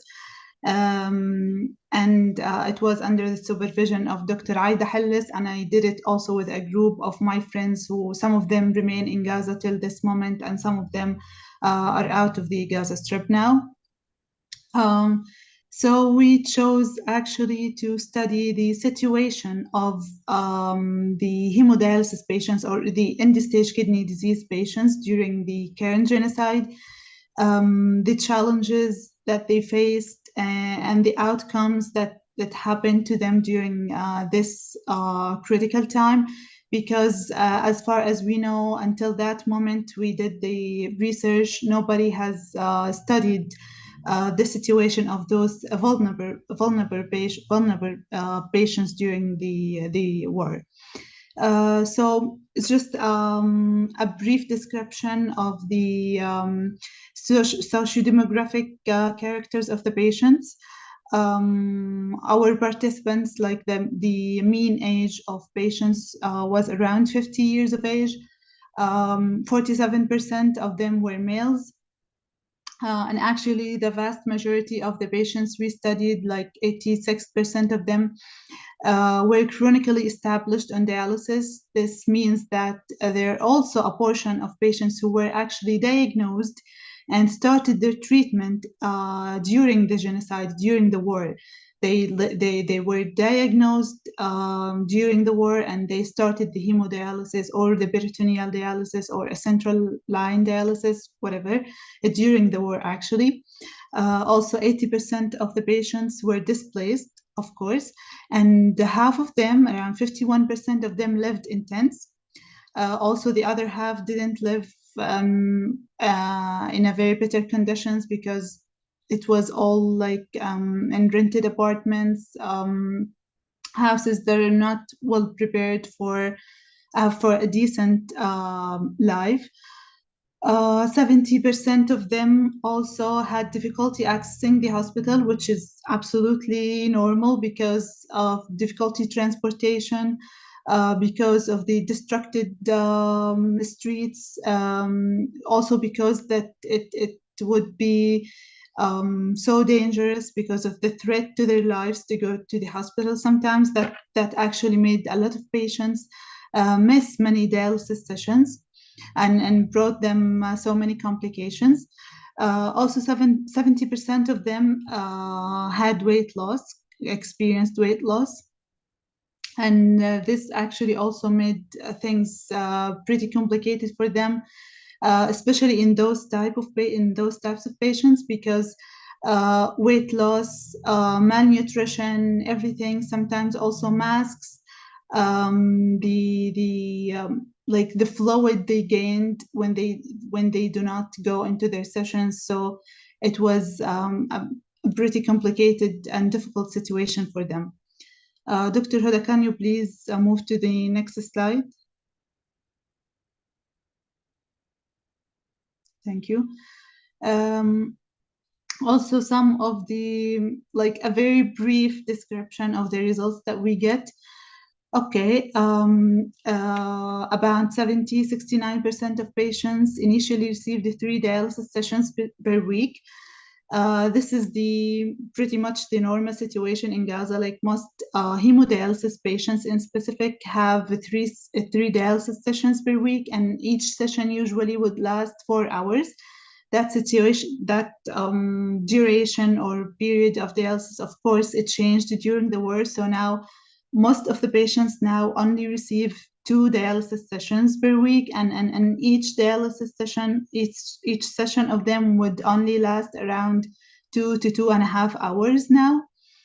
80% of patients reported damage to dialysis machines, and also 91% reported or experienced dialysis sessions, electricity cuts during other sessions.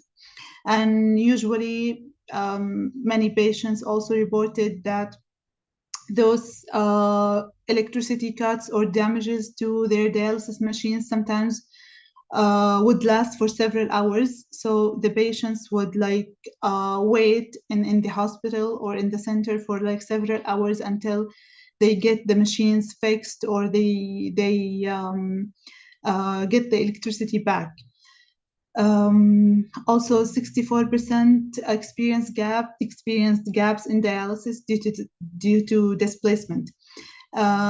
This was actually a very serious problem because many patients reported actually that they missed or they didn't have even one session of dialysis for over a week. So they sometimes spend a week or more without having any dialysis sessions, and fluids accumulate in their body, toxins, everything, and they would go into serious complications. Also, 33% experienced a shortage of dialysis medical staff, that is doctors, nurses, workers, everyone usually, especially during times of displacement or imminent danger. 54% also experienced difficulties obtaining their medications. Of course, there were a huge shortage of medications during that time, and it's still happening now. You wouldn't usually find your usual drugs in the hospital or at the pharmacies. And if you do find them, sometimes they're very costly or expensive. So yes, this is a very brief description of the situation of the end-stage kidney disease patients in Gaza during the period from October to December of 2024. And now, after the recent displacement, the situation is maybe a little or even much worse. Thank you so much for listening. Thank you, Dr. Huda.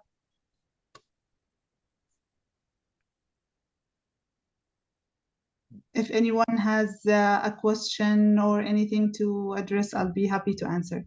Shukran, Justine. Can you, before you go, can you read the Dr. Hammam al-Loh quote, please? Because he Of was course, I'm gonna read all of it if that's okay, not just Hammam al-Loh. Thank you, Justine. What I was saying while I was muted was I'm always in awe of the students and the residents in Gaza. Look at, if I please, I urge you, I'll put the link in, have a look. It's such good quality research. It's written so beautifully, and I cannot imagine doing that in the circumstances that Justine described. You know, you guys, you really are an inspiration to us all, and I have to say that. And then I want to talk about Gaza's heroes. And I'm going to start off with the patient, if that's okay. I'm going to start off with Majid Abu al-Mahil, and I hope I've said it correctly. He was Gaza's hero. He was Gaza's first Olympian winner. He was a coach, a runner, and a father of five. And if you want to read about him, he was very, again, inspirational.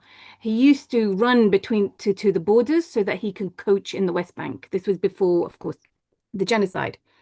He was a dialysis patient. His story is unfortunately like many others in Gaza, and actually heartbreaking. And for me, particularly as a nephrologist who has a subspecialty in palliative renal, I struggle with it. This gentleman, Gaza's hero, Gaza's first Olympian who went on to train other Olympians, died because he was unable to access dialysis. But what I struggle with even worse is he had no anticipatory medications. And for those of you who've seen patients die of kidney disease, you will understand what I'm trying to say. And I struggle with that, actually. And many of the doctors who come back say there's no anesthetic, there's no pain control, but there's also no anticipatory medications for people who are end of life. And then another one of Gaza's heroes, Dr. Hammam al-Loh, who was, in my mind, purposefully targeted after an interview on Democracy Now! He looks like my brother. I relate to him on so many levels, but he had a beautiful way of thinking, and I'm going to end with this. We are being exterminated. We are being massively eradicated. and you pretend to care for humanitarian and human rights, which is not what we are living now. To prove us wrong, please do something. And so I want to say, never forget Gaza. There is something that you can do. End the genocide and free Palestine from all forms of oppression and occupation. Thank you for having me. It's been an honor. Thank you, Dr. Huda. Thank you, Jocelyn. And I want to go back to Dr. Hammam al-Loh. Yes, if you really care, please do something. And Dr. Hammam is also the one with the famous quote. When he was asked by Democracy Now!, why don't you move to south of Gaza to save your life? He's the one who said, we did not go to school for 14 years to leave and abandon our patients. We go to school because we care about life and protecting and treating and serving the patients is our profession. Allah yarhamu.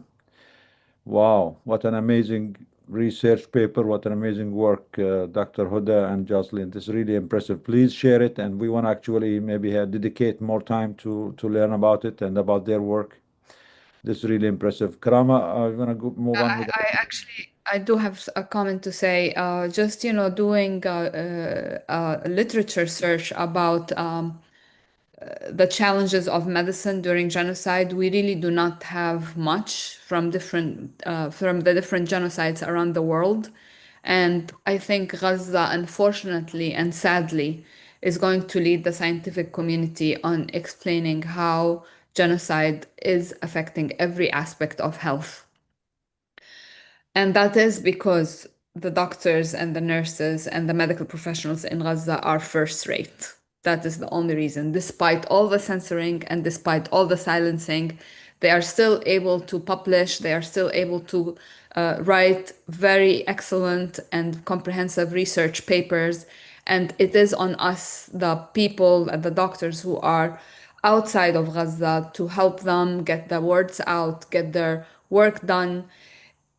This work is extremely important because it will save people. It will save people's lives. It is work that we can use when we are advocating to end genocide in Gaza and everywhere else in the world. So thank you from the bottom of our hearts for everyone who collects data under the bombs and who succeeds in writing a methodology and writing results and conclusion and giving us the power to actually advocate. It is, I cannot say how important this is. So thank you. Thank you so much, Karama.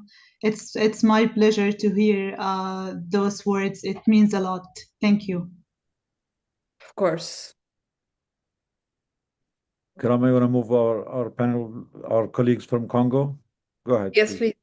Yeah. Claude and Elvis. Maybe we can start with Elvis because we did not have Elvis on the panels before, and we actually, yes, we did. And Elvis can update us on Congo. We missed you at the conference, Elvis. Why didn't you come to the United States? I wish I could get it. There is no airport open around me here, so I have to go through Rwanda basically to get out of the country, and it's not easy sometimes. Next time in Congo and in Gaza, inshallah. Next conference, Yeah. Congo and Gaza. Thank you. Definitely is gonna happen, inshallah. Greetings to everyone on the panel. Greetings to everyone else who is listening the webinar. In terms of update, or before I go to the update, I would like to just remind people that the story of Congo may not be trending on mainstream media, as we all know how the international media treat our stories. Genocide still going, and on a scale that we cannot comprehend. Whatever is happening in Gaza today, it is happening in so many other countries, and it's happening to Congo, and the mainstream media is not doing anything. For the people who don't really know about me, I'm not a medical, I'm not even anywhere near medical expertise, but I'm just a reporter who works a lot with hospitals based in Goma.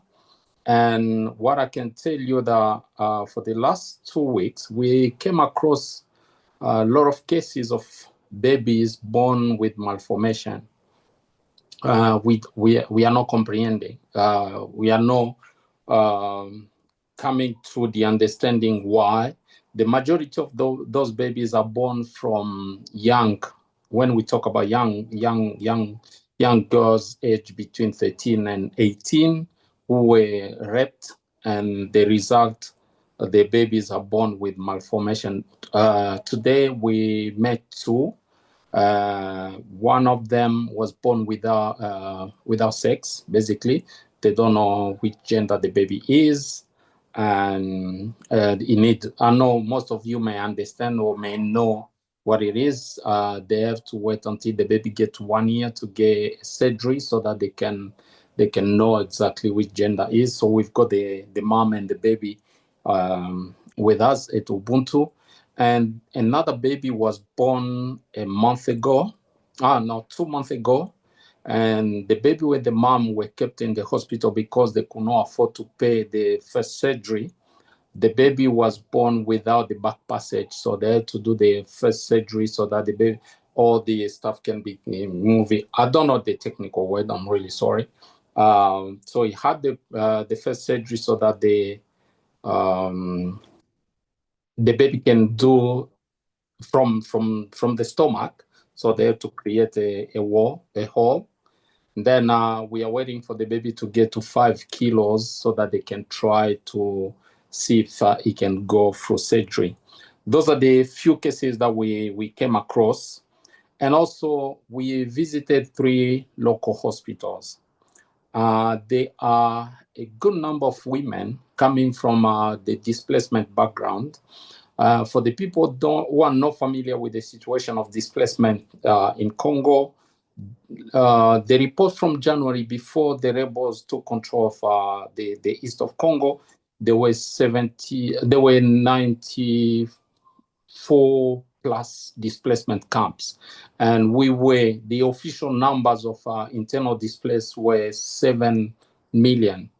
But me, myself, being based with a team of filmmakers and researchers on the work that we were doing, that was probably half of the people who were displaced internally, because the UN agencies were just doing identification once when the group arrived, and that's it. When the second, the third group will arrive, they will not record them. And you will see most of our content that we are posting, part of the documentary. Most of those people were in the camps from February to November. They never ever see any support, any medical support, any food support, nothing, even shelters. So we went to those hospitals, and on our list, we've got more than 100 women and babies who are kept in the hospital because they cannot afford to pay a $25 bill. That is the minimum for the maternity. And whoever has just given birth with a C-section or other complication can range between $80 to $150. So that is a challenge that we are facing, but we are grateful. If you can allow me to announce that Doctor Against Genocide has decided to support Ubuntu and to support the Congolese people with a grant.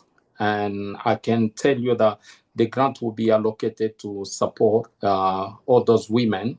So we will make sure we pay the hospital bills or fees for all those 100 plus women, but not only paying the fees for them to get out of the hospital, but also we will make sure we send them back to their villages where they come from, because there is no more displacement camps around Goma. So they have to go back to their villages, even though we know that it is not safe for them to be there. We know there is no, where their villages were battlefield. They may not have their homes. There is no hospital. International organizations that are based here don't reach those places They may tell you that they get to Sake, to Minova, but they don't go far past those villages that are around the town of Goma. That will be, the money will be allocated to, part of the money will be allocated to help those women and babies. The other part will go back to where it's supposed to be, and that is the young girls that we are looking after. Those young girls are victims of sexual assault. They're also coming from the displacement background, who were victims of sexual violence. Most of them were raped and then give birth as a result. So what we normally do, we do the support, we do a maternity pack for those young girls, and then we support them during the labor and after. After labor is to decide if they don't have any family member, we will take them with us. We put them at the shelter, where today we've got 11 babies and 11 babies and 10 young girls at the shelter, but we've got 26 on the list that we cannot move right now because of the technical and other aspect of the situation. So the money will be allocated to help those ones who are already in the house with food, baby formula, training and development, therapy, and school fees, because some of them, they're still young, they're still teenagers, they have to go back to school. So that is really the update from our side. I'm not sure if my sister Adija, she's here, she could give you more update about the situation on the other side of the other organization that is called Agissons Ensemble, another organization that works on the here in Goma, and they are supporting the vulnerable families and people who are displaced. From me and the Ubuntu, that is the update that I can give to you at this point. Thank you very much. Thank you so much, Elvis. And I'm posting the link for the support Congo communities in the chat. Please donate and please be generous. It is very important for us in DAG to be able to support this very, very vulnerable community of young women, young children, young female children who are already mothers because of no fault of their own. They have been raped, they have been exposed to sexual violence. We really hope that we will able to give them psychological support as well as material support, because we do care and we do care about their future and we care about the future of their babies. So thank you. Thank you so much, Elvis. This is very important. Elvis, yes. Thank you again for being the voice of those victims, the voice that, as you said, the mainstream media in the world is forgetting about and choosing to not mention or ignore or turn the other way. So with people like you, we are proud that we are being their voice, and we want the whole world to know about them. Those victims of genocide, the young ladies, their babies. Please, help Elvis, help Claude, help Khadija, help the community in Congo and Gaza. They need our help. Doctors Against Genocide, as Elvis mentioned, partnered with Ubuntu DRG, the organization that Elvis works with, and also the other organization with Khadija and with Claude to help these communities in Congo who are victims of the genocide that, I want to call it maybe the silence or silenced genocide or the forgotten genocide. But because Doctors Against Genocide is against genocide everywhere, it is on the part of the victims everywhere.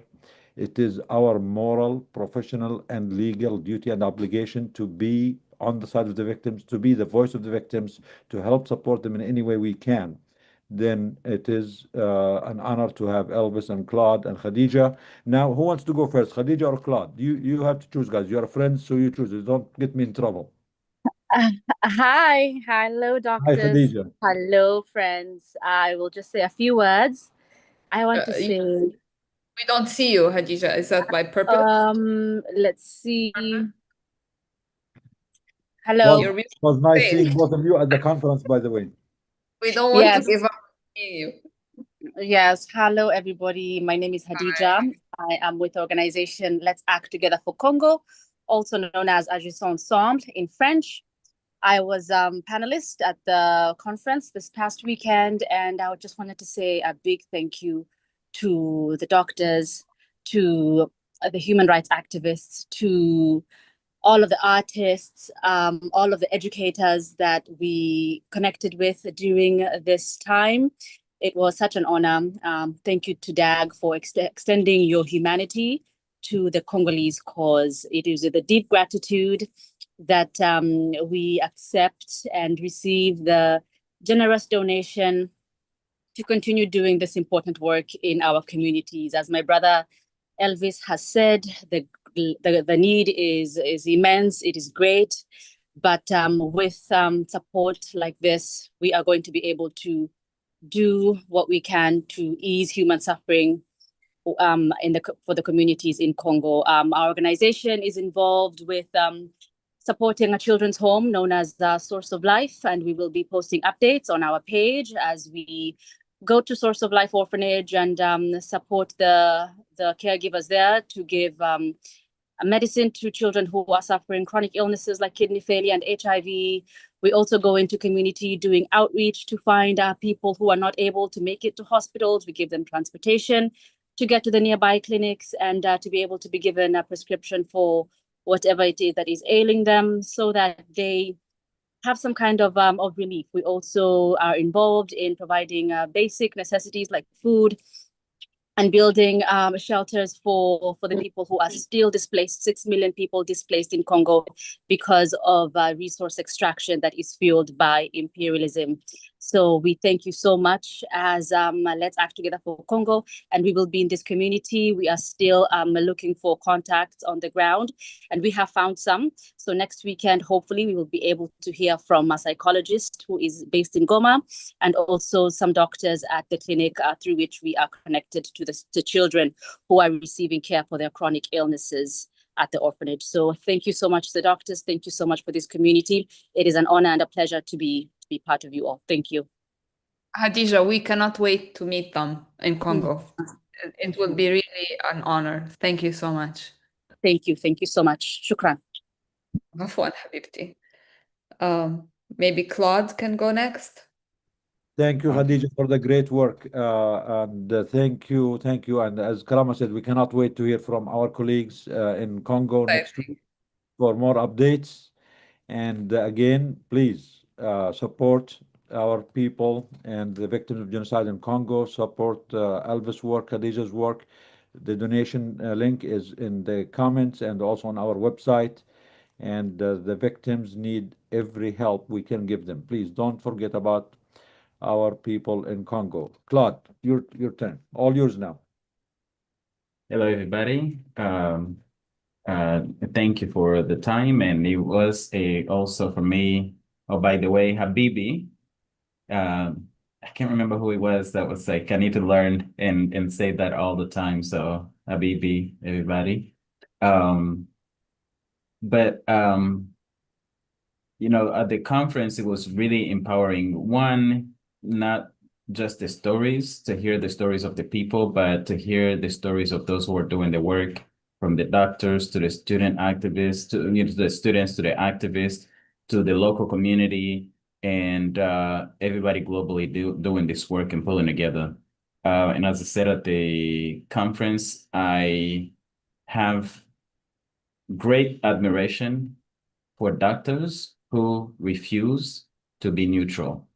I have great admiration for any professionals who refuse to be neutral to injustice, who refuse to not take a stand.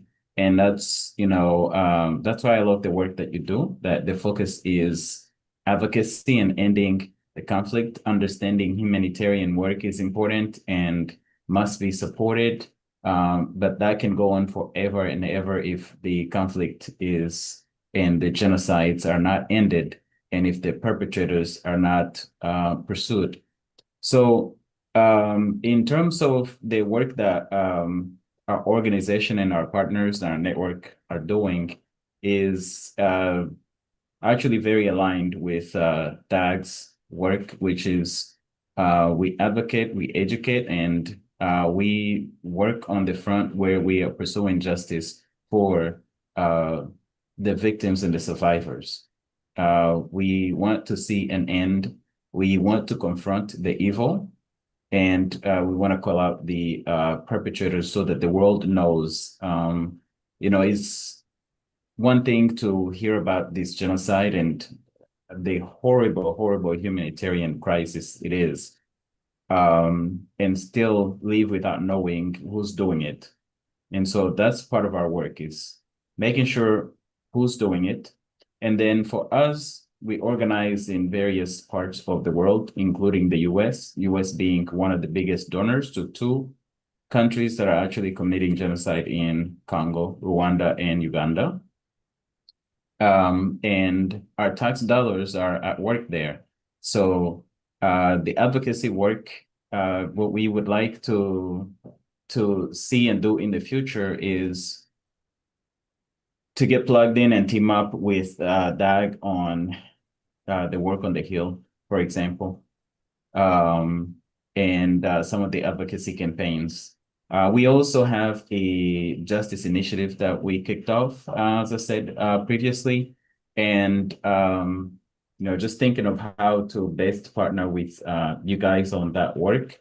We are currently looking into groups and organizations that actually fund, besides this variety of governments, of course, including the US government and a lot of European governments, including the UK and much of the EU, that are funding the 2 countries that are committing genocide in Congo. We're looking into groups, independent groups that are also supporting this genocide and looking for ways to bring justice for the victims of these atrocities. So this initiative that we kicked off and currently actually in the discovery process is we are careful not to publicize it. We are raising funds for it on our website, aglan.org, and it's under the 6 million dead, no more. However, we may, maybe we can have a conversation about potentially making it one of the initiatives that Doctors Against Genocide is supporting.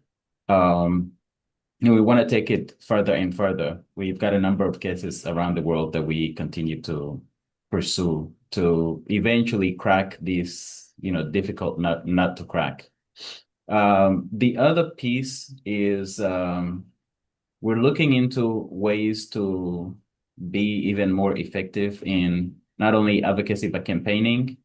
Before I came into this webinar, I was one of the things that I've been following very closely and plugging in as much as I can and getting as many partners plugged into is banning Israel from international competitions like the World Cup and UEFA Champions League and things like that. Because, international isolation is one of the tools that we believe is an important tools to use to end these genocides and apartheid. It was used with South Africa, apartheid South Africa. And I think it's also one of the tools that can be used when it comes to Rwanda and Uganda. The sports washing is currently happening in Rwanda as we speak. The international cycling competition is happening in Rwanda while, in promoting the image and doing PR for a country that's actually committing genocide in the Congo. So those are some of the works, the work that we're doing. Looks like someone is looking for the website. It's aglan.org. And yeah.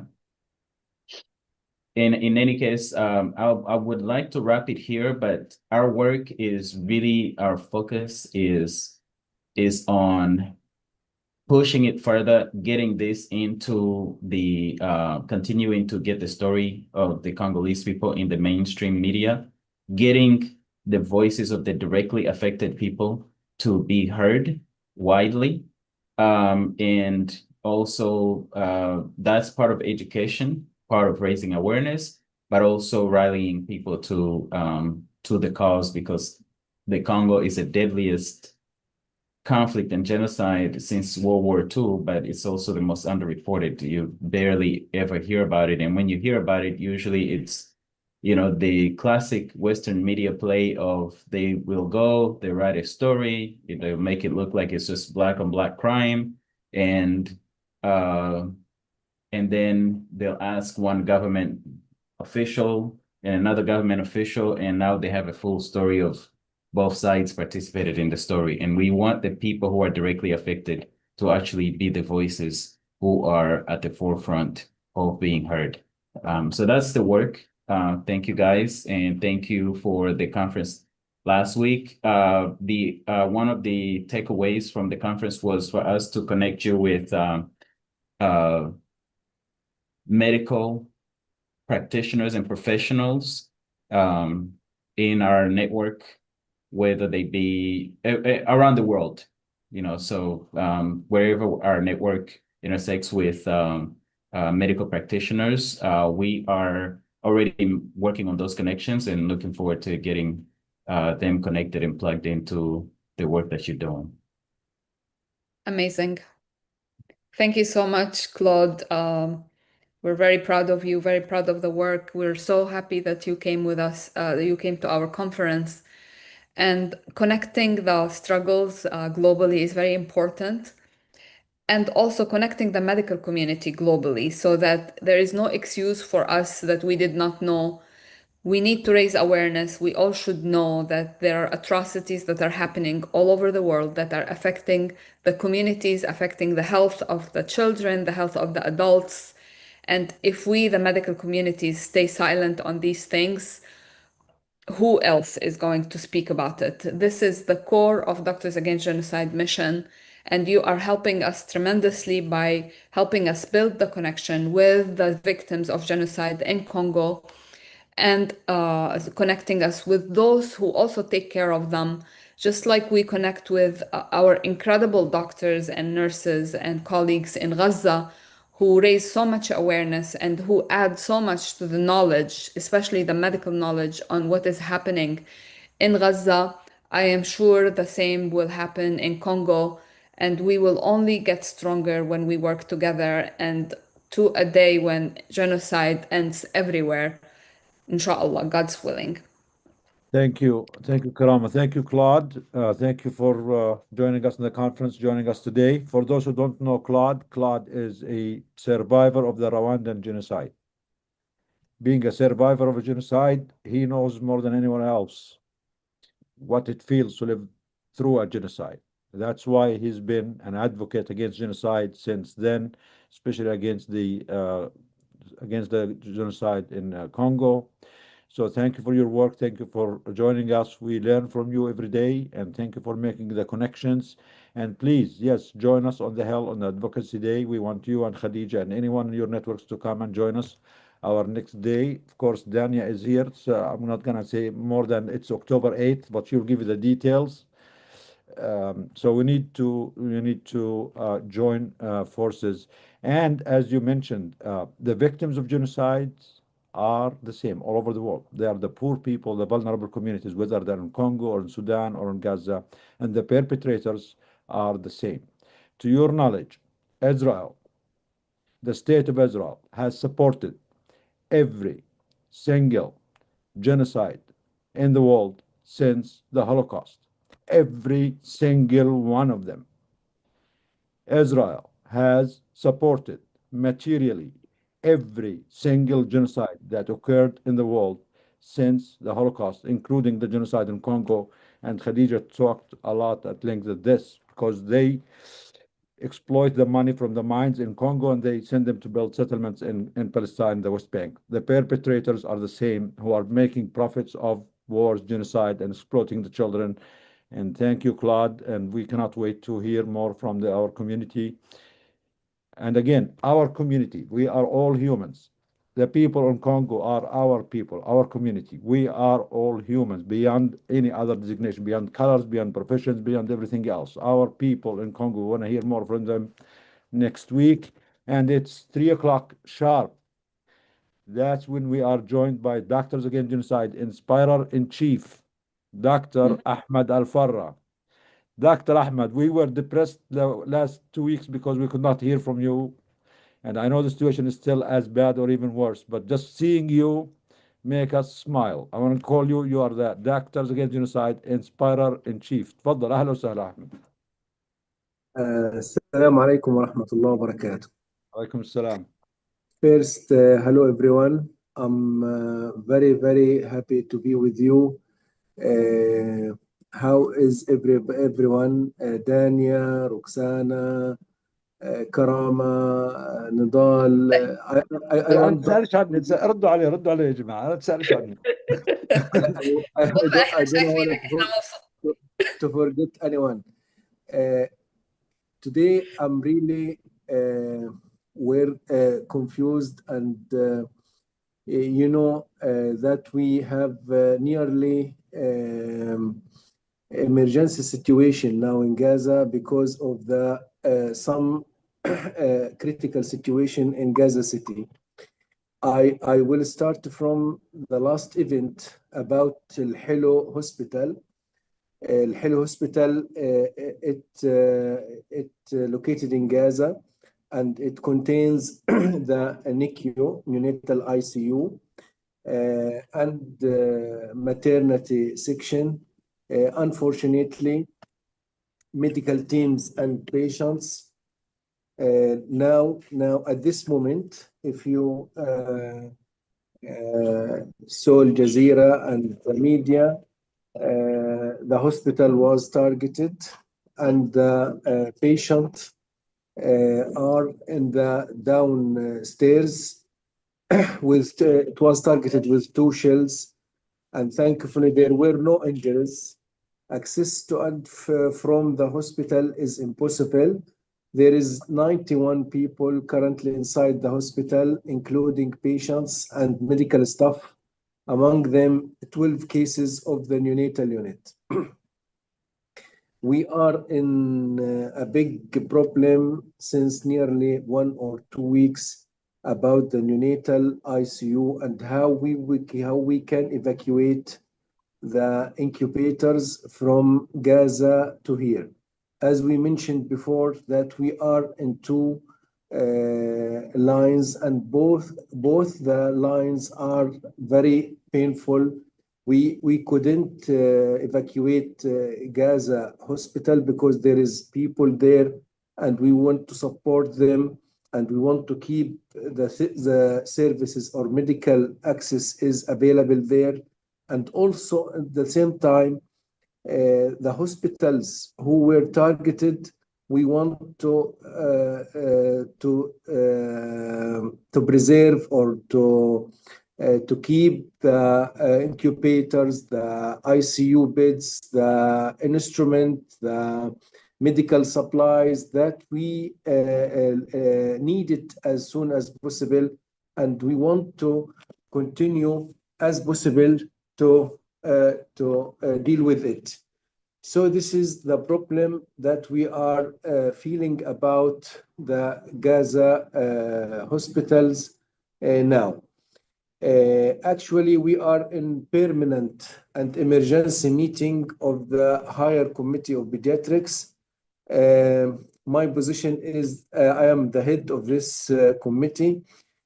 We are now trying to create areas and places in the hospital that try to solve the overcrowding in the hospital. I want to tell you, my friends and my colleagues, you can imagine this situation. I will prescribe what's happening today. Today in the morning meeting, the doctor of the pediatric ICU make some argument and discussion between her and another doctor from the section, the senior doctor of the pediatric section. they were talking about the priority for pediatric ICU beds. They have 2 cases, okay? Actually, they have 5 cases, and all that cases need that bed, okay? And the only available bed is just one. The discussion, who can we put in this bid? There is priorities. There is a case of severe acute malnutrition who's complicated with sepsis. There is acute bronchiolitis with impending respiratory failure. There is acute bronchiolitis with also impending respiratory failure. There is a case of meningococcemia and need isolation. And there is a case of diabetes mellitus with the DKA and need that bed. This is one of the examples that happened or happening on daily basis. You have to prefer someone, and you have to take a decision which is a very painful decision. I want everyone in this meeting to put him in this position, to choose the one who will survive. And he will know that the 4 or the others will not survive, and they will be in the morning as a bodies. So this is what's happening in Gaza hospitals nowadays. But also we have to continue. We have to do everything. Today in the meeting, we have a conference or meeting with the IMC and with all hospitals. We make an agreement with them to create 24 beds for pediatric department. We also have a meeting with another hospital to create 6 beds for ICU in Shuhada Al-Aqsa Hospital. Also, we have to create another neonatal ICU in Al Khair Hospital in Khan Yunis. We have to do what we can. We will not surrender. We have to do everything. This is our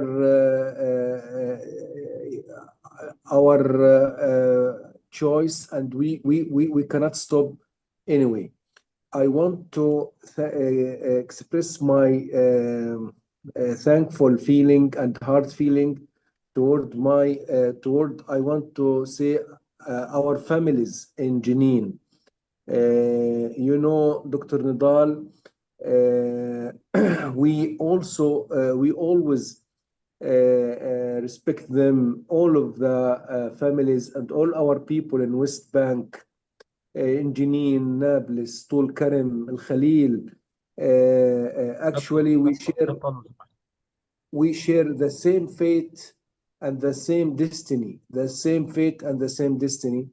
And I want to tell everyone who's tried to talking stupidly that Gaza has a result about what's happening on October, 7th of October.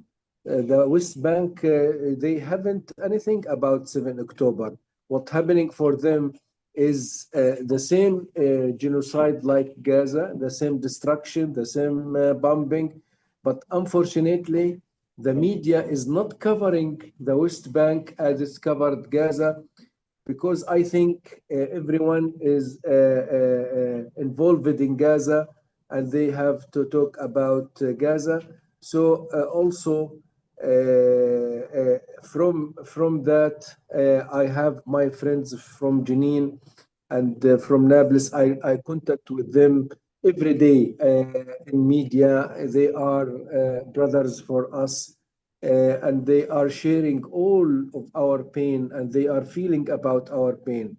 One of my best doctors, best friend and intimate friend from Jenin, Dr. Ihab, he always talked with me that they would like to try to live in peace, and we would try to talk about, yes, we like to live in peace, and we want to live in peace, but we have the most important thing the dignity, karama, we need dignity.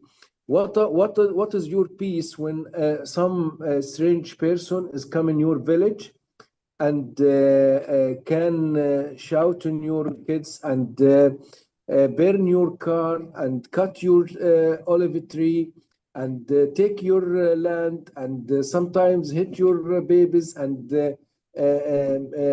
shout on them and make a lot of illegal things, and you are just watching.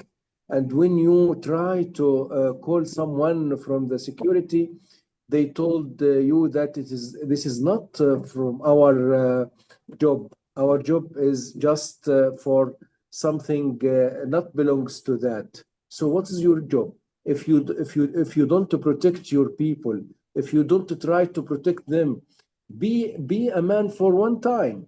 Be a good man for one time. So from here, I am talking to the one who's talking us to surrender.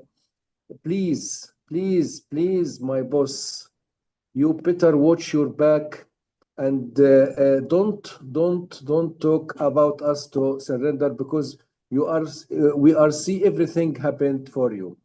I'm very, very happy to see you. I'm always when I see Dr. Nidal and Karama and Dania and Roxana and everyone here in the meeting, I feel that everything is okay. I get positive energy. So my fuel now is full, and I'll start the week up till now and to work more and more. And I hope that we will, and inshallah, we will survive, and we will meet everyone here in Al-Quds, in Nablus, in Khalil, and to invite everyone to visit Gaza. Thank you, my friend. I appreciate your time.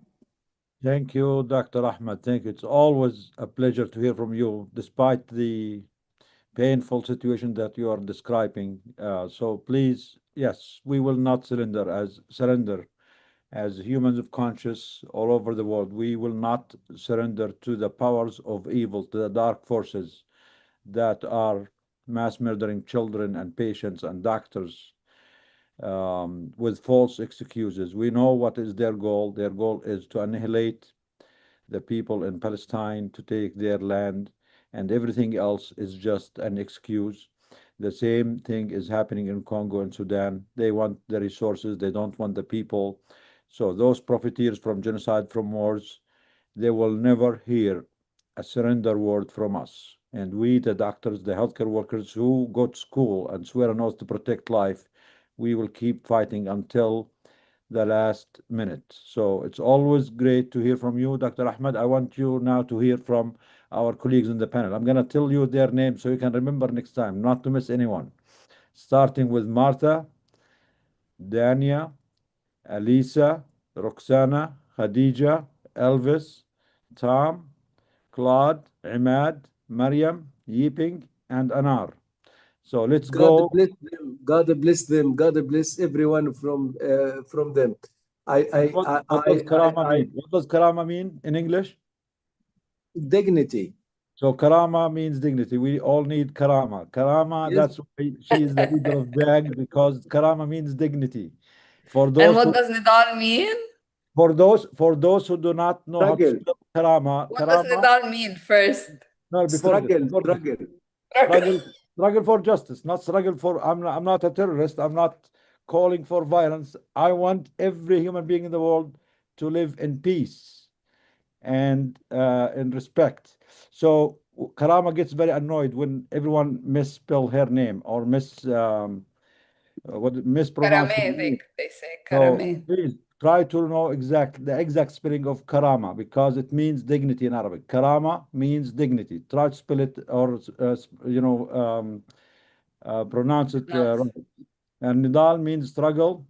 And with all of you, we all are struggling for dignity, for humanity, for peace, for justice, for every human being in the world. And we're going to go with reflections and feedback and a little bit talk about the conference. We have our heroes, starting with Martha Miller. Oh my God, Nidal, you're starting with me. You're the first one on my screen. Um, it's always so good to be here. And Dr. Ahmad, I wait every week to hear you and see you, and people that aren't even on the panel as well. Other countries are waiting every week to hear you, see you. So it's good to be here with you. It's good to hear, very good to hear more about the Congo. I really appreciate that. And I look forward to hearing more about that, learning more. And to my fellow Dagsters, it's just, I'm so happy to be part of this. And Roxana and Karama, Alyssa, Danya, Nidal, Yipeng, Miriam, everybody, Imad, it's good to be here, Tom. And the conference was really rejuvenating and eye-opening. So I'm still processing all that, and it's still we keep doing our actions here in Boston. We've got a few coming up. We had last night we projected live footage of different interviews onto the wall in Harvard Square near Harvard University. And I think we've got a press conference next Wednesday also, and getting signatures to the senators to push them to do a no bombs legislation. So anyway, we're busy, and we keep fighting for you in Gaza, and thank you for this opportunity to be here. Martha, thank you. Thank you for being you. When was the last time you got arrested, Martha? You are overdue for another arrest for justice. When was the last time you got arrested? I'm ready. You're ready? Okay, let's plan on someone next week or maybe, because Roxana has been pushing us. We need to get a mass arrest. All of us, 400 people got arrested. Let's go. Yes. Good thing my dad's not watching, by the way. Oh, okay, good. If your No, dad's it's good. He's not no. watching. It's okay. No, okay, yalla, go ahead, Roxana. Your turn, since you started. Go ahead. Okay, well, so as always, it's always really nice to have our colleagues in Gaza. Dr. Arfada, you see our eyes light up every time you show up. We really appreciate you coming. And as Marta said, it's not just us, it's, you know, around the world, we do wait to hear from you. In regards to and by the way, Marta was last arrested June 4th, I know. She was a good cellmate. How do you know? You know how I know. You have to confess. Come on, we need to hear from you. It's okay. The medical license is still coming. But and I also actually want to say, being in community with you guys does make everything better. I think I said it a few times. That's my own quote, and I like it, that I can only laugh with you guys because I can cry with you guys, and that's how the conference was, and that's how these webinars are. And I really also do want to add that I really appreciate Claude and Alvis. I think Zainab and Hiyab are not here, and Khadija is. And I told Claude this at the conference, that by them coming and educating us every time, you know, like I, for example, retain more, you know, the numbers or whatever it is, I retain it more. And so it is easier. And, you know, as all those struggles are intertwined, it makes it, I guess what I'm trying to say is your guys' presence and your knowledge and you giving it to us allows us to all fight together because we're stronger together. And as you said, a lot of those genocides are silent. You know, Palestine doesn't get, in my opinion, enough coverage, but it certainly gets more. So yeah, I really appreciate you guys coming to the webinar, seeing you guys at the conference over and over. You know, it builds that community, and you know, we'll do this together. Yeah, thank you, Roxana, for being with us. And yes, Gaza might get a little bit more than other genocide, but the genocide continues to happen there. So it's not just about exposure. We need to stop. We need to end these genocides, all of them. The one in Palestine, in Gaza, in Congo, and Sudan. So getting more awareness is just the first step. But ultimately, our goal is to stop these genocides. We know Gaza gets more coverage, but there is no action. It's the same thing. the world allowed it to happen for 720 days, mass slaughter of children and mothers and fathers and grandparents and patients and doctors every day. So we need to push for an end to genocides everywhere and once and for good, and reclaim our humanity, our shared humanity and our world.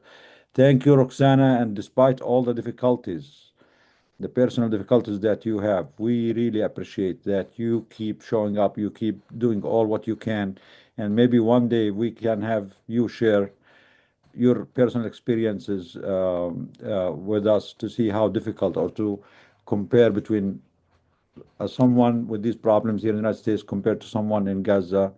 But we're proud of you. Thank you for being here. Now, Dr. Alisa, the New Yorker.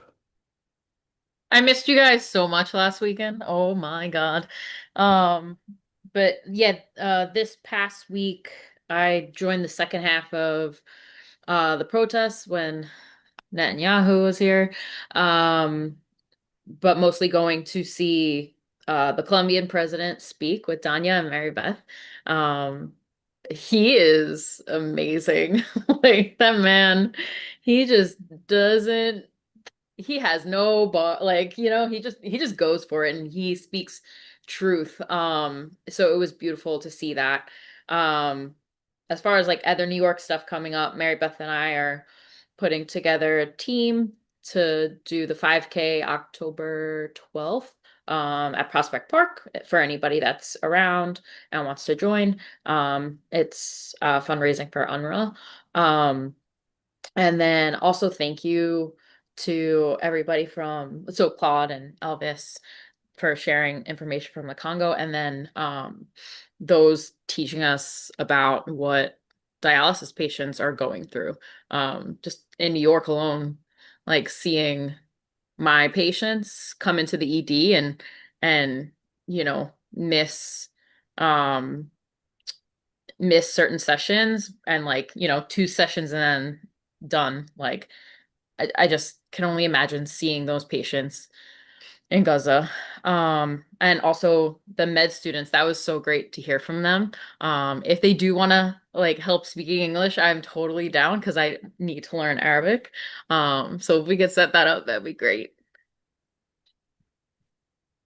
Amazing, amazing. Thank you for all the great work in New York, Alisa. So you and the team there are doing great job. Take care of New York, please, for us. And inshallah, we'll try to join some of your actions soon. Dania, let's stay with New York since finish the New York part. Hi, everyone. Yeah, the Daxters have been very busy lately. It's almost like so depressing to leave each other, and it takes a few days to just recalibrate from being apart. But in terms of just advocacy work we're doing, we're going to be on the Hill on October 8th. So we really encourage everybody to join if you are able to get out. Our aims are the same. We need all these criminals in DC to sign on to block the bombs.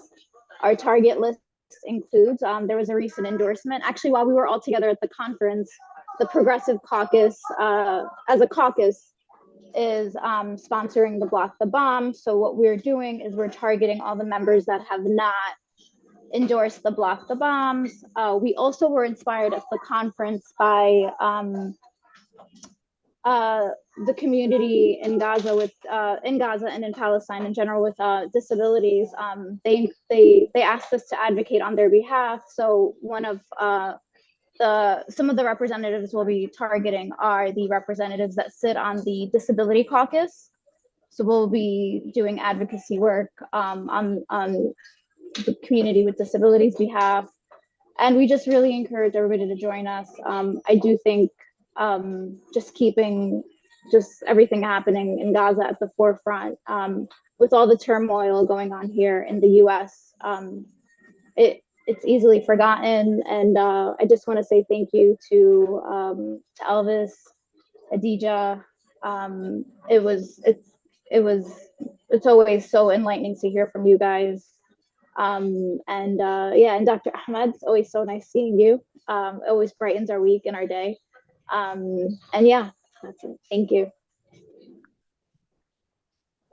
Thank you. Thank you, Daniel. Thank you for all the great work. And we cannot just stay in the United States. There is also the great country of Canada, represented by the great Dr. Yiping G. Thank you, Yiping, for coming to the conference. Thank you for all the work that you do. Thank you for being you. All your Yiping. Thank you, Dr. Nadal. I don't have much to say. I think I just really appreciated spending time and space with so many of you last weekend at the DAG conference. And I'm thinking a lot about Dr. Alfara, your words about we have to do what we can. And we have to do what we can where we are. There's so much more work that we have to do, all of us. And I think about how none of it's enough, but that doesn't mean we give up. In fact, we put in more work than we ever have, I think, get more organized, keep finding each other through work like this, and put pressure where it's needed to end the genocide, to end, how much these forms of complicity, these forms of oppression, like capitalism, colonialism, imperialism, is just destroying the environment, destroying communities of color all over the world, destroying indigenous communities all over the world, and how much of it's connected. And I think there were so many sessions at the DAG conference last weekend that really brought that to light. And I think it's just so, it's earth-shattering, I think, to kind of put together the pieces because you don't know where to start sometimes, because it's just, centuries of colonialism. But we keep doing what we can. We have to do what we can, like Dr. Alfara's words. Thank you, Yiping. Now we have 4 more panelists left, 2 from California and 2 from Michigan. The ones from California, one is an Iranian American, the other one is an Afghani American. And go figure, what does that mean? And since California has more money, richer, we're going to start with the California doctors, Mariam and Anar. Mariam, go ahead, Mariam.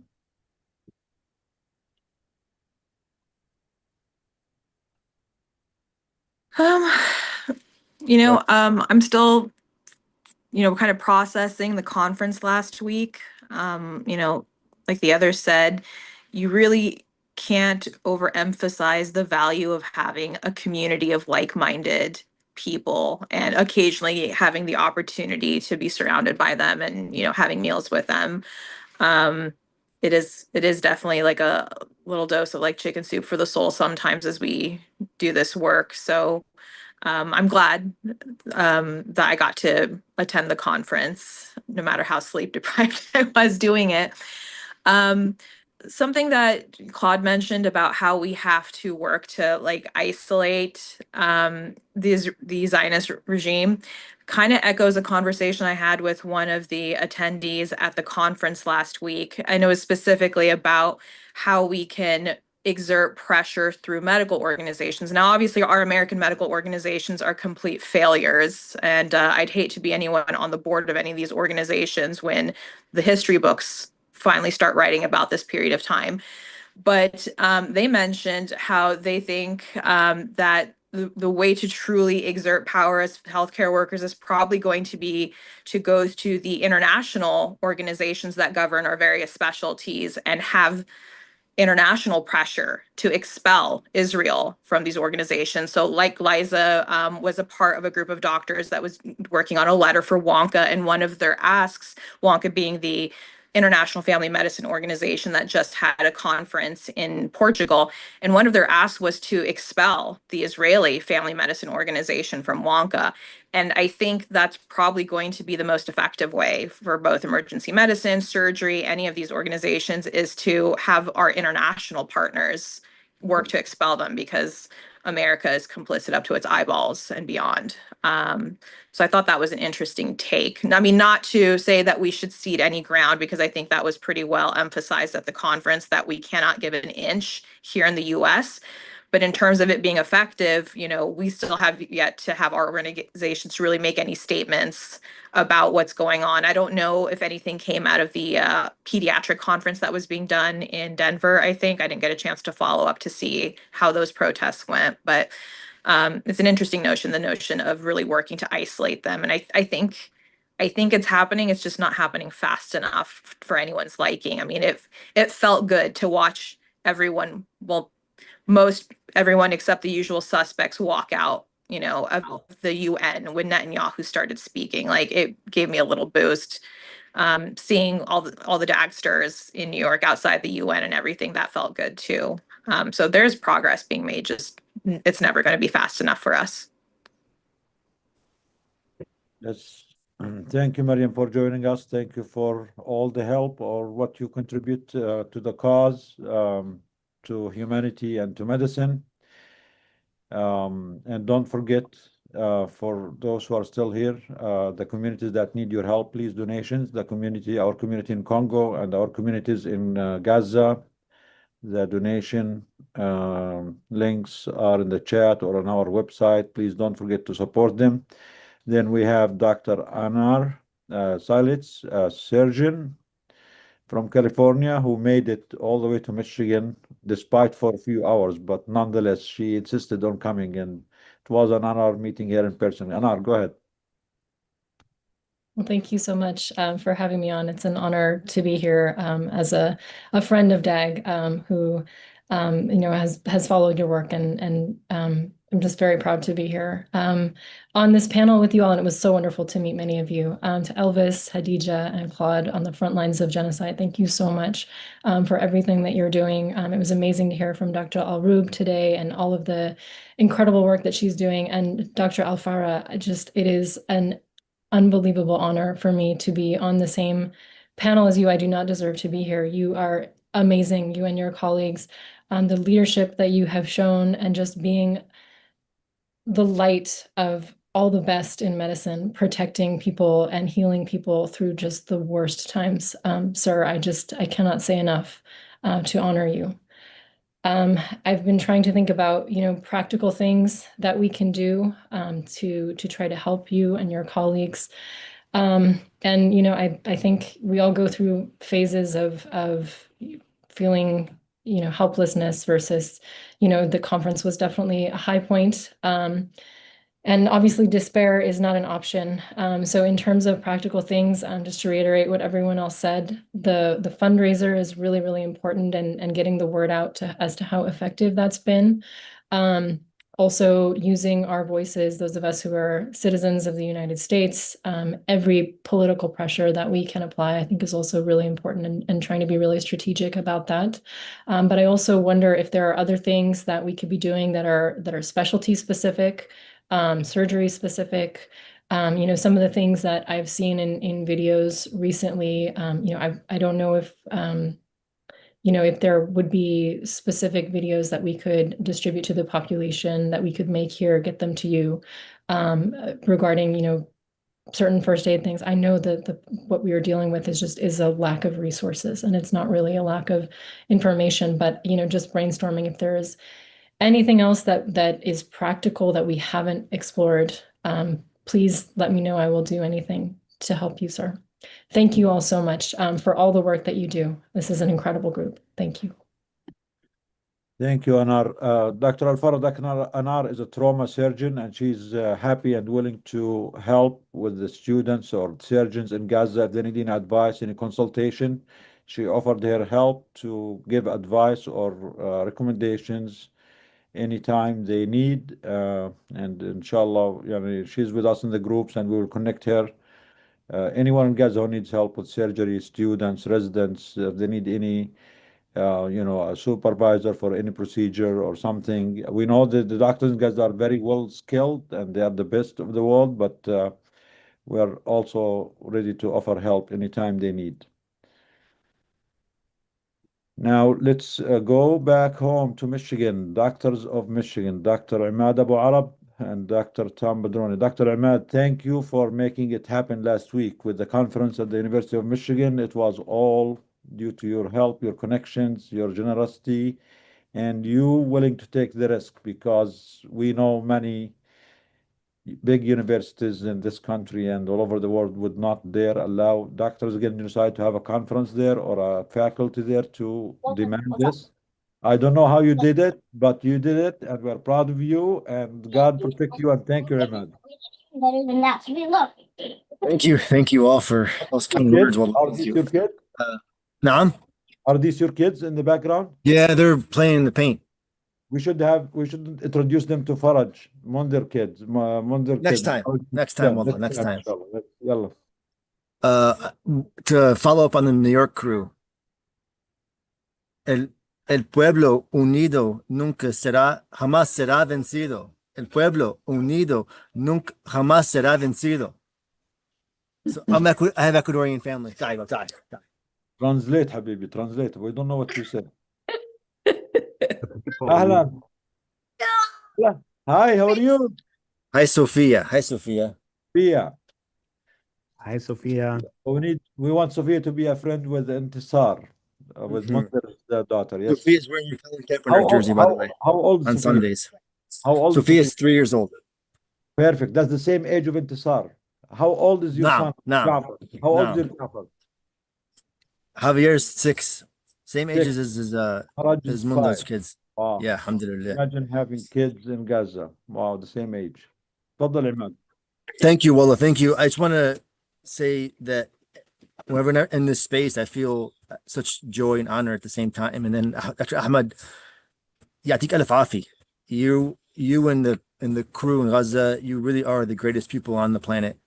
Thank you so much for everything that you do, for existing, for persisting, and for resisting. Alaf afi. Alaf afi.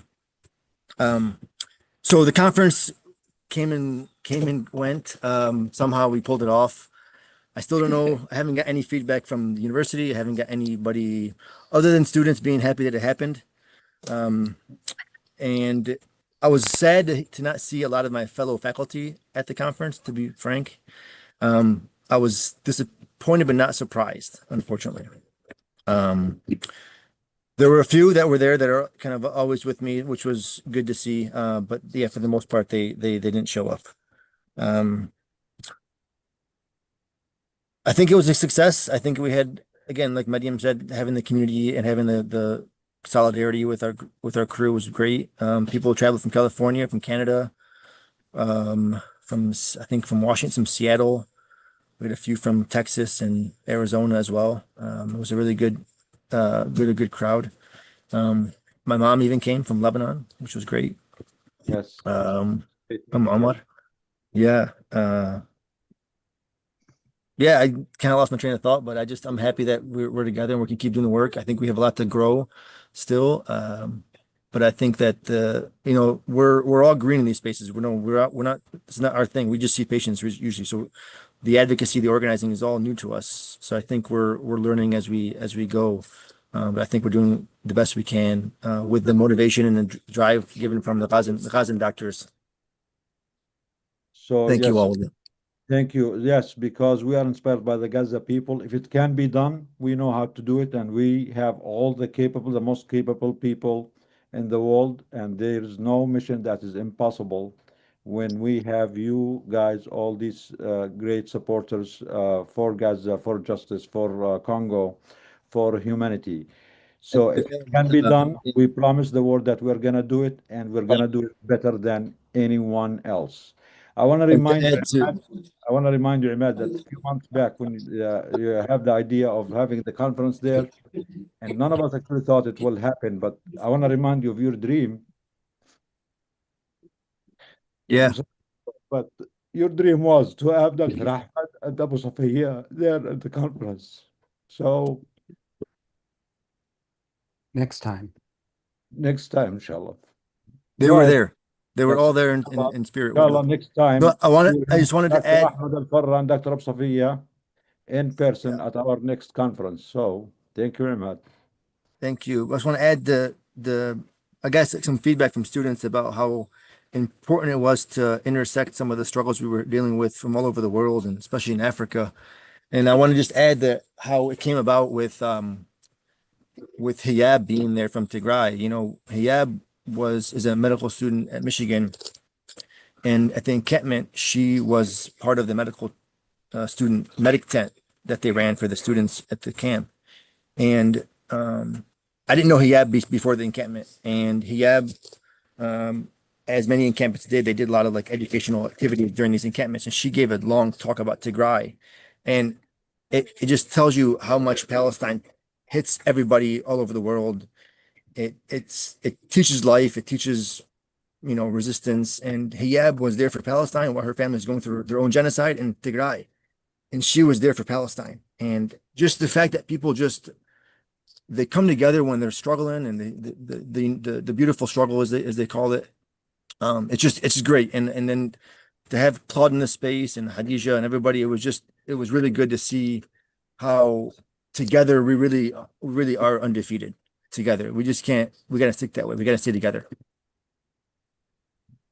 Yes, united, we are not defeated. We cannot be defeated. Thank you, Ahmad. Thank you for all the great work. Dr. Badroni, the classified guy. Classified guy, thank you. I was most inspired today by our youngest correspondents from a tent in Gaza with their mom and dad and their message of chicken wings and noodles. And in fact, I made that the topic of an email that I sent to our university president while I was listening to the rest of you today.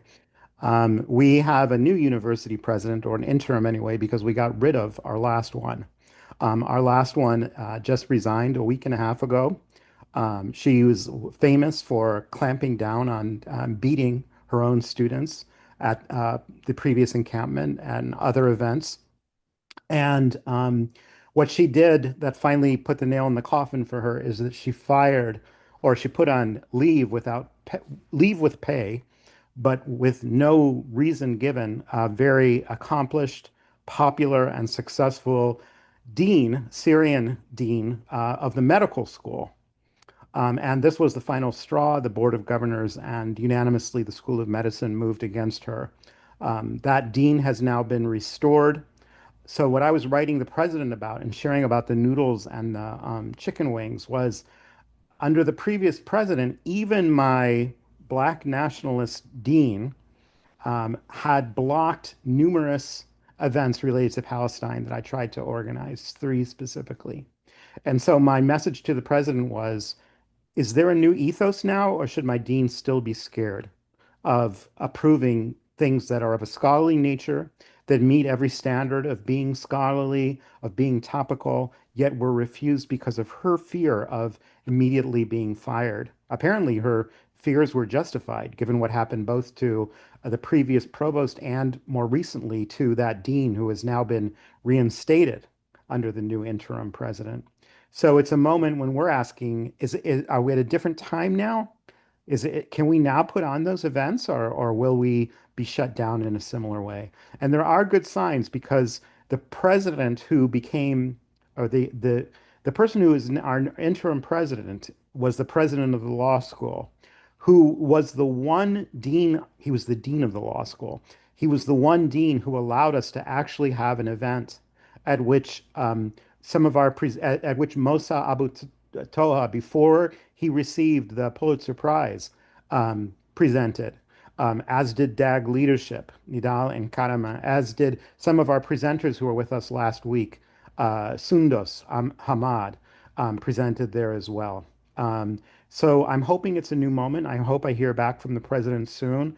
Many good things are happening. Nashat Imran, a close friend, a Jordanian friend of many of us here, is not only the president of our School of Medicine Faculty Senate, but will soon be, or is running for, the president of our union as well. So I have been putting many energies into the campus. I brought along a student from Wayne State at the conference last time, and I'll be putting a lot of my energies there over the next few weeks. Thank you, speakers today, for inspiring us and making us be as creative as we can in thinking of ways forward that we can take action in our local settings. Thank you, Tom. And again, we don't need to forget our promises and our dreams that Dr. Ahmed Al-Farra and Dr. Abu Sofia and their colleagues will be at our conferences next time. And we cannot also break our promise to Faraj and Intisar. All they're asking for is to be safe, not to be bombed, not to be killed. and some noodles and chicken wings. That is our promise. Do not forget them, please. The same for the kids of these young ladies in Congo, the famine and the starved kids in Sudan, the immigrant kids here who are being separated from their parents, from their families, who have been disappeared and abducted in our cities in the United States. And again, as we always say, if you allow the genocide somewhere, then expect fascism and genocide coming home anytime. It's the same tools, the same machines, the same perpetrators. They perfect these tools in Gaza and Palestine and Congo and Sudan, and before you know it, I think I heard from Karama last week there were some drones in Boston. I mean, these people, I mean, the drones, I know most people in the United States think, oh, drones, it's Gaza. No, drones are here too. If they feel threatened at any moment, don't be surprised that there will be drones surveilling all of us. And there will be quadcopters shooting us in the streets here in the United States or in Canada or in Europe or anywhere else in the world. These tools of mass death can be deployed at any one of us. So we cannot fail them. And again, we always give the closing remarks to Dr. Karama and Dr. Ahmad Al-Farra. And if anyone else also has any final thoughts to say. Karama, who wants to go first, you or Dr. Ahmad, since you are both pediatrician? Dr. Ahmad. Dr. Ahmad. Yes, my friend. Tfaddal. I know Close it for us. Oh, I have a question for Dr. Ahmad. Alyssa texted me. Alyssa, do you want to ask? Yeah, Dr. Ahmed, sorry, I forgot to ask when I had my session, but in St. Yahu's speech at the UN, he said that he like took over the cell phone. So on the ground, I want to know if that like actual psychologic terrorist act was true, or if he's just like saying this as something that happened.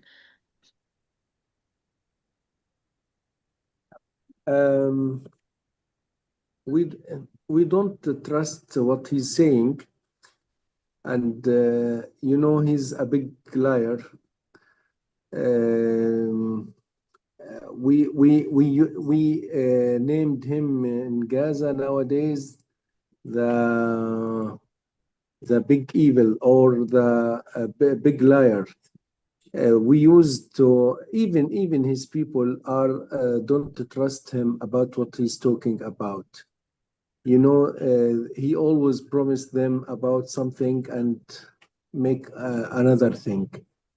So we don't trust what he's saying. Even his ministers also, a lot of them, they don't trust him. They don't believe with what he's thinking.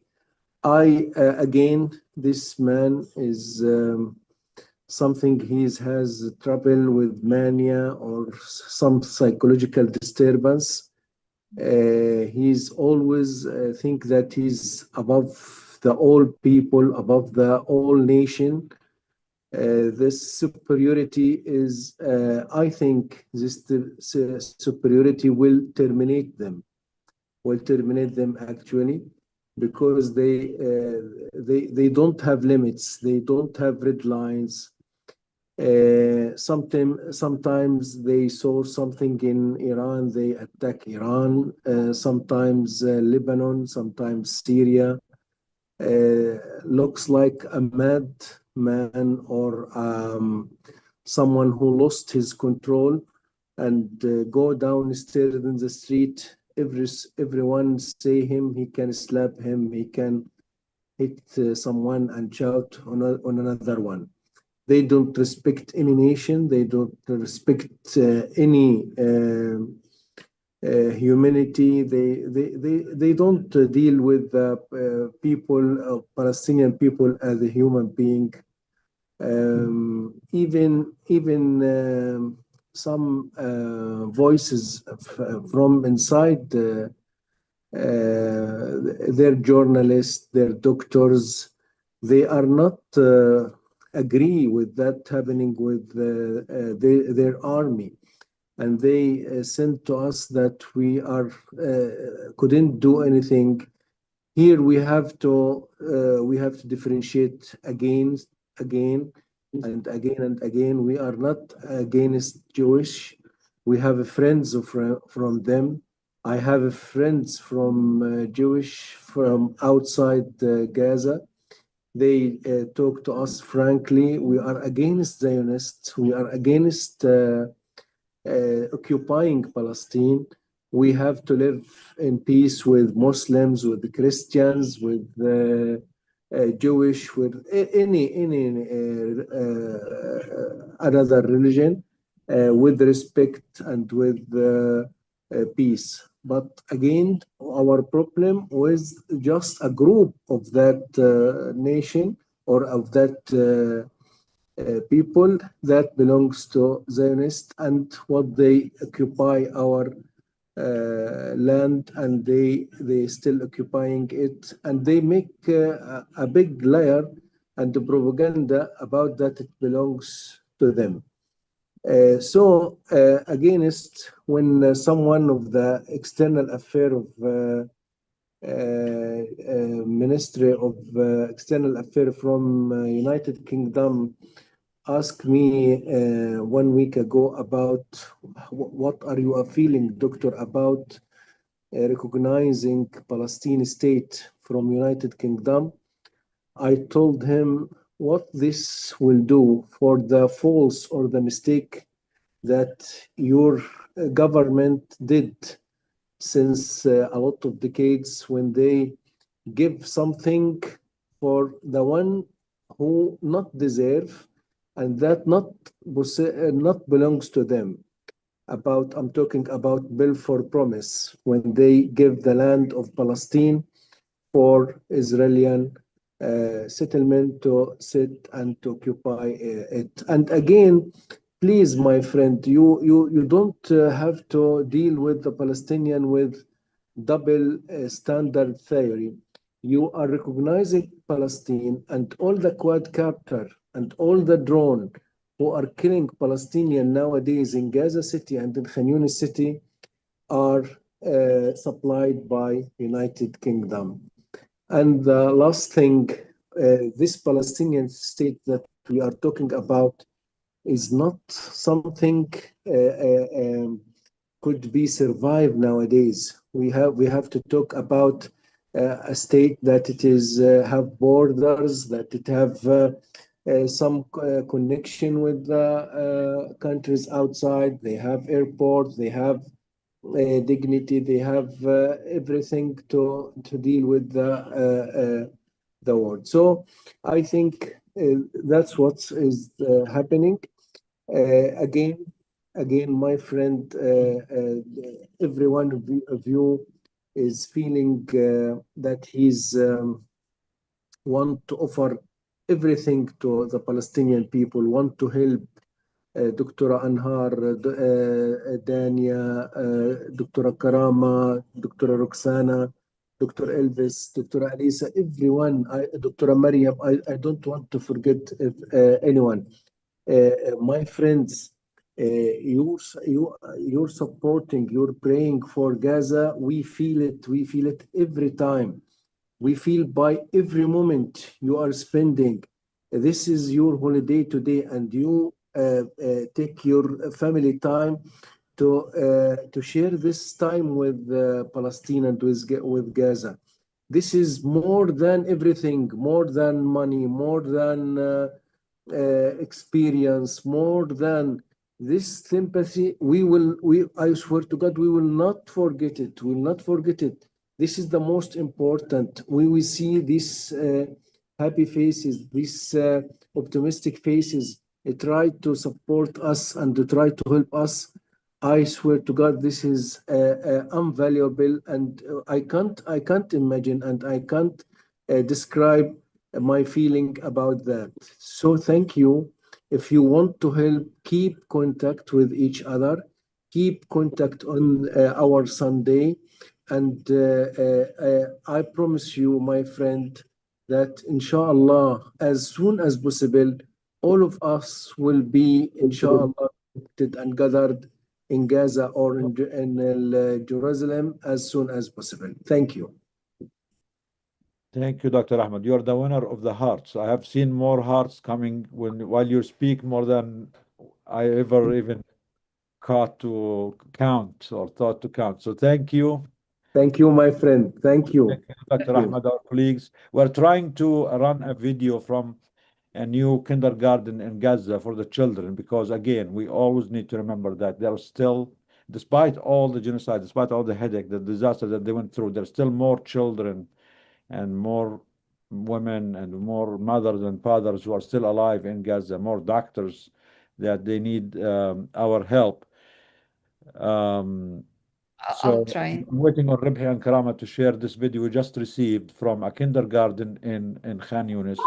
This is something we started in the north. They were displaced and they joined another kindergarten in Khan Yunis just to end on a positive note to see the children, their happiness. They did an event for them yesterday and made all of them Can you see happy. it? Can you Yes, see my screen? I see it. Yeah, we see your screen. So if you can share it. Again, the happiness, the event that made these kids happy is part of your donations, your contributions, Doctors Against Genocide. This event was done yesterday in a kindergarten in Khan Yunis. I don't see the voice, Krama. في مدرسة وروضة الأمل كان يونس نناشد أطباء You cannot see it, or can you see it? We hear it. Yeah, we hear it. We see it and we hear it now. Can you replay? Can you replay? وهذه الفئة حيث تستهدف المدرسة قرابة 1500 طالب ممن يعانون ظروف صعبة يعيشها ضعفاء. معظم الأطفال يأخذون حياتهم حياتهم بيوتهم مساكنهم كل ما يملكون في هذه الفئة. يحتاج هؤلاء الأطفال إلى وجبة غذائية، إلى قرطاسية، إلى ملابس، إلى أي شيء. هم نسقوا من أماكن سكناهم، من أماكن خفاء ولا يملكون أي شيء. Doctors Against Genocide, thanks so much for making our kids having in this terrible time. We have recently moved from North Gaza to South. We are here in Khan Yunis, one of the schools of Khan Yunis, making their kids having some fun.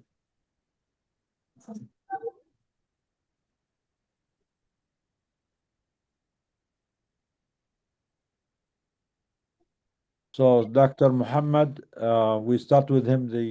Okay, we'll wait for the end of the video.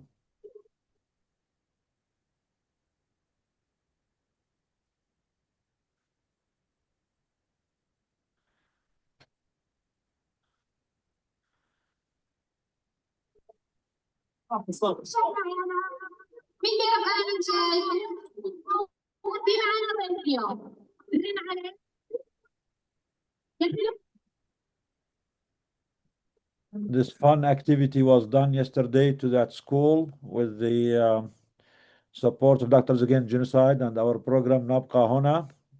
They were in the north, they were displaced, they are now in Khan Yunis. So your help, your donation makes a difference and puts a smile on the children's faces. And as our Palestinian poet Zayad always say, I would lose half of my life for anyone who makes a child smile, and the other one for a beautiful flower by the lake. So thank you, the supporters of DAG. Thank you for your generosity. See the kids, see the children, they need our help. They need our help to protect them, to make sure they're safe, to stop the genocide. And they need also our help with supporting them with meals, with food, with clothes, with school supplies, like our children, like any children in the world. These are children who were born, they are innocent, they committed no crime to go through this. And we owe them to protect them and to provide for them. It's not a charity.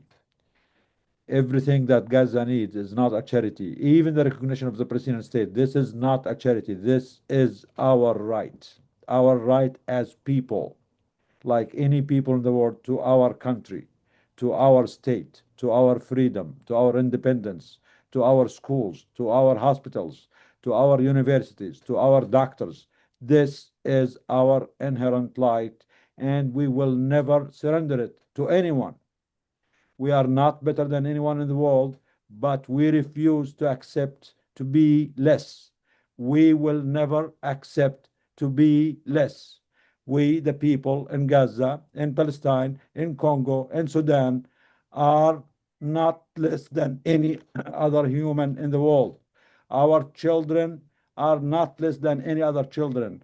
Our mothers are not less than any other mother.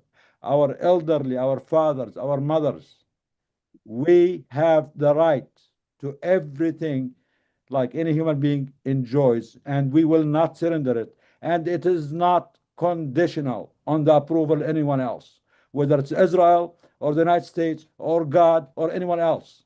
Our rights are inherent in ourselves. We refuse to surrender. We refuse to cede our rights to anyone, whoever they are. Thank you for your support. We really appreciate it. Dr. Karama, if you want to end, or Dr. Ahmad, before I start saying bad things, sorry. I think it's good. I've been censored, guys, by Karama, so I've been trying to watch what I say. Okay. Thank you so much. Dr. Al-Farra, big heart to you. Thank you. Thank you, my friend. Thank you for your time. Thank you for being with us. And see you next week, inshallah. Inshallah. Really, the last video about the school, it is unbelievable. والله أقسم بالله إنه أبكاني. أقسم بالله إنه أبكاني. I swear to God, I cried because it's something unbelievable. Please, my friend, continue supporting these people. They have, again, they are not ink of paper. They have the right to educate, and they have the right to live in dignity. Thank you. Thank you. والله العظيم إنه فيديو بسوى الدنيا وما فيها. Thank you again. You are a pediatrician, Dr. Al-Farra. Dr. يعني I'll leave the pediatricians to talk to each other. I'm a geriatric doctor. Bring me the people. I'll talk to them on the side. Just knowing that you are taking care of the children in Gaza is unbelievable. الله يعطيك ألف عافية. Thank you, my friend. Thank you. نستودعكم الله الذي لا تضيع ودائعه. ربنا يحفظكم جميعا. God bless everyone in this meeting. God bless everyone in this meeting. Thank you.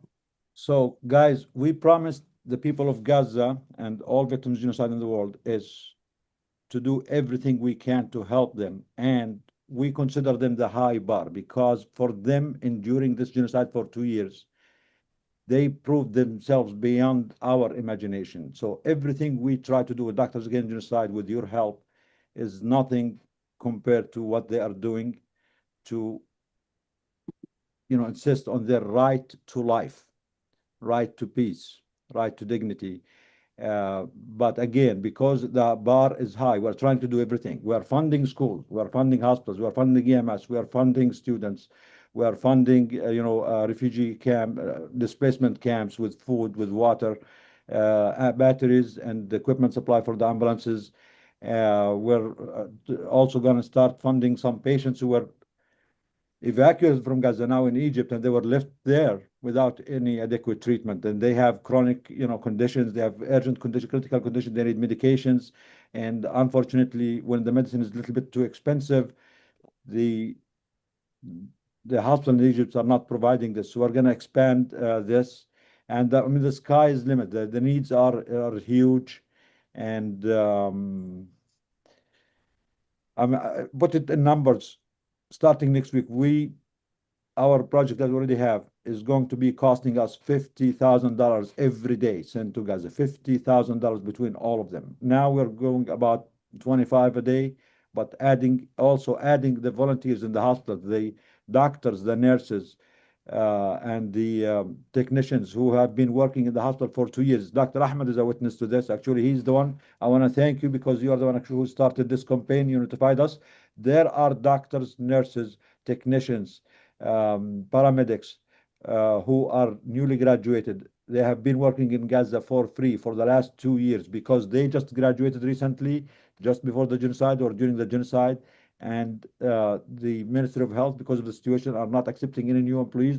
So they have been volunteering and working day and night. And Dr. Ahmed is a witness to this. Actually, I want to give you a few minutes to talk about this. I'm glad I remember this. There are so many going on that sometimes we forget, but this is important. I've been talking to our colleagues, me and Karam, our colleagues in Gaza, the Ministry of Health. We were able to find about 400. We started with 10 people, Dr. Ahmed, a friend, but now there are 400 of our colleagues who are young doctors, young nurses, young paramedics, young staff people who are working in the hospital for 2 years for free. And we are talking to them, and hopefully we're going to start with your help, giving them stipends, not full salaries because we cannot afford it, but at least something so they can at least afford transportation from their tent to the hospital and at least minimum pocket money for their families. So Dr. Ahmed, please, I know we can always, do more for Gaza and speak more. So tell me more about the volunteers, please. Yes, actually, the volunteers, again, they are working hard. They are doing their best. They nearly spent nearly 2 years without receiving any pocket money, even no money. Unfortunately, the incentives of the NGOs like MSF Spain, like MAP, like UKMID, all of them refused to deal with the volunteers. So they were depressed. We need them, and they are promising. They are intelligent. They are the best. Dr. Nidal and everyone, we are proud about our graduated student from the Islamic University and from Al-Azhar University. Really, I have a student from both. Every day I have lecture for Islamic University and Al-Azhar University about pediatric and pediatric field, pediatric ICU, pediatric neonatal ICU. Really, they are fantastic doctors. They are good doctors. They have to take the chance to get outside Gaza to continue their postgraduate. They will be amazing doctors. And we have examples, like Dr. Nidal, like Dr. Karama. They get outside and they were amazing doctors in America, and everyone who get the opportunity to get outside. So we have to support these volunteers because they are the high quality student in the secondary schools, and they are were the first steps in Gaza Strip, and so they get in the Islamic University and the Al-Azhar University. Some of them, they are volunteers. Some of them, they are working without any money. So your project for them was amazing. They started again to do their best, and we promised them that if they continue, we will keep contact with them, and we will try to make them to get inside the Palestinian board. If they succeeded in the selection exam of the Palestinian board, then they could be recognized from the NGOs like MSF Spain and that NGOs. So I think this step is very good for them, to prepare them to get the selection exam and to get inside the Ministry of Health among the Arabian port and the Palestinian port. And You can imagine, Dr. Nidal and my friends, that a lot of them, they tried to connect with the Arabian port in Cairo, and they did the exams for the Arabian port, and they were succeeded, and they were in the first step and the first class of their results, and we were proud of They got about the highest grades. yes, the highest records. Despite all the difficulties, despite no Yes. internet, no schools, no universities. Wow. Yes, yes. So we have to support them as we can, and the step that you did for them to help them to try to provide their pocket money for transport, for to be their human life, or to respect their human rights about going and doing. You know, the life in Gaza nowadays is very difficult, and the prices are very high and very costed. So I think this is a good step, and we want to even to encourage a lot of them about that. You know, two of them belongs to nutrition. They used to deal with nearly 120 cases of severe acute malnutrition in each clinic. They were exhausted and they were tired. After we included them in that project, I visited them many times. They always doing, and they are working hard and hard. This is encourage them, and they extract all energy from their entire life to get more and more, and to offer everything for our patient. Finally, we need our patient to be managed as well. We need the hospitals to still fight as possible. We want the health sector to be survived. We want to get that chip for the land at last, by ending this war, and be in the safe side, inshallah. Wallahi, we really thank you. We owe you, Dr. Ahmed. Thank you for bringing. You were the first one to notify us about this need for the volunteers who have been doing the great work for the last 2 years without any money, any pay. And you were the one to identify the first 10 volunteers in your department, and we were happy. And Doctors Against Genocide, we gave them a simple thing, a 300 stipend for each one of them, that we promised them to make it monthly. But since we talked, Dr. Ahmed, I talked to other doctors, Dr. Muhammad Sakr, doctors from Al-Shifa, we were able to identify 400 volunteers, and we promised that Doctors Against Genocide will find a way to help them between $200 to $300. I know it's not a lot of money, but it's better than nothing. Everything is expensive in Gaza, so they really need it. We are just trying to find the mechanism to send this money. We're gonna try to identify multiple attendings, like Dr. Ahmed, in every department, in every hospital. We will transfer the money to the attending, and he can divide it among the volunteers in his department, or we have the list. We have the 400 list of volunteers. We can share it with every one of you, and each one of you can pick. Have it like, Yeah, we can. Every one of you can pick a list of like, two, for example, three if I have, doctors. Yes. if you know, it will be a personal thing. It's probably easier, or you know, we're looking into the best mechanism for this. So, for example, if you know, Roxana commits to one or two doctors, I commit to one or two doctors, things like that, I think it will be manageable. Yes, it's good. It's better. Yeah. And also, it's not just, you know, the financial part, it's also the psychological part, it's the friendship, it's, you know, establishing the relationship with a volunteer doctor who needs, or, you know, student who needs mentorship, who needs advice when they're applying out or when they're doing their boards. I think it will be a very important thing. And inshallah, we will have it to the T over the next few days. Good. اوكي good. طيب يا جماعة، يعطيكم ألف عافية.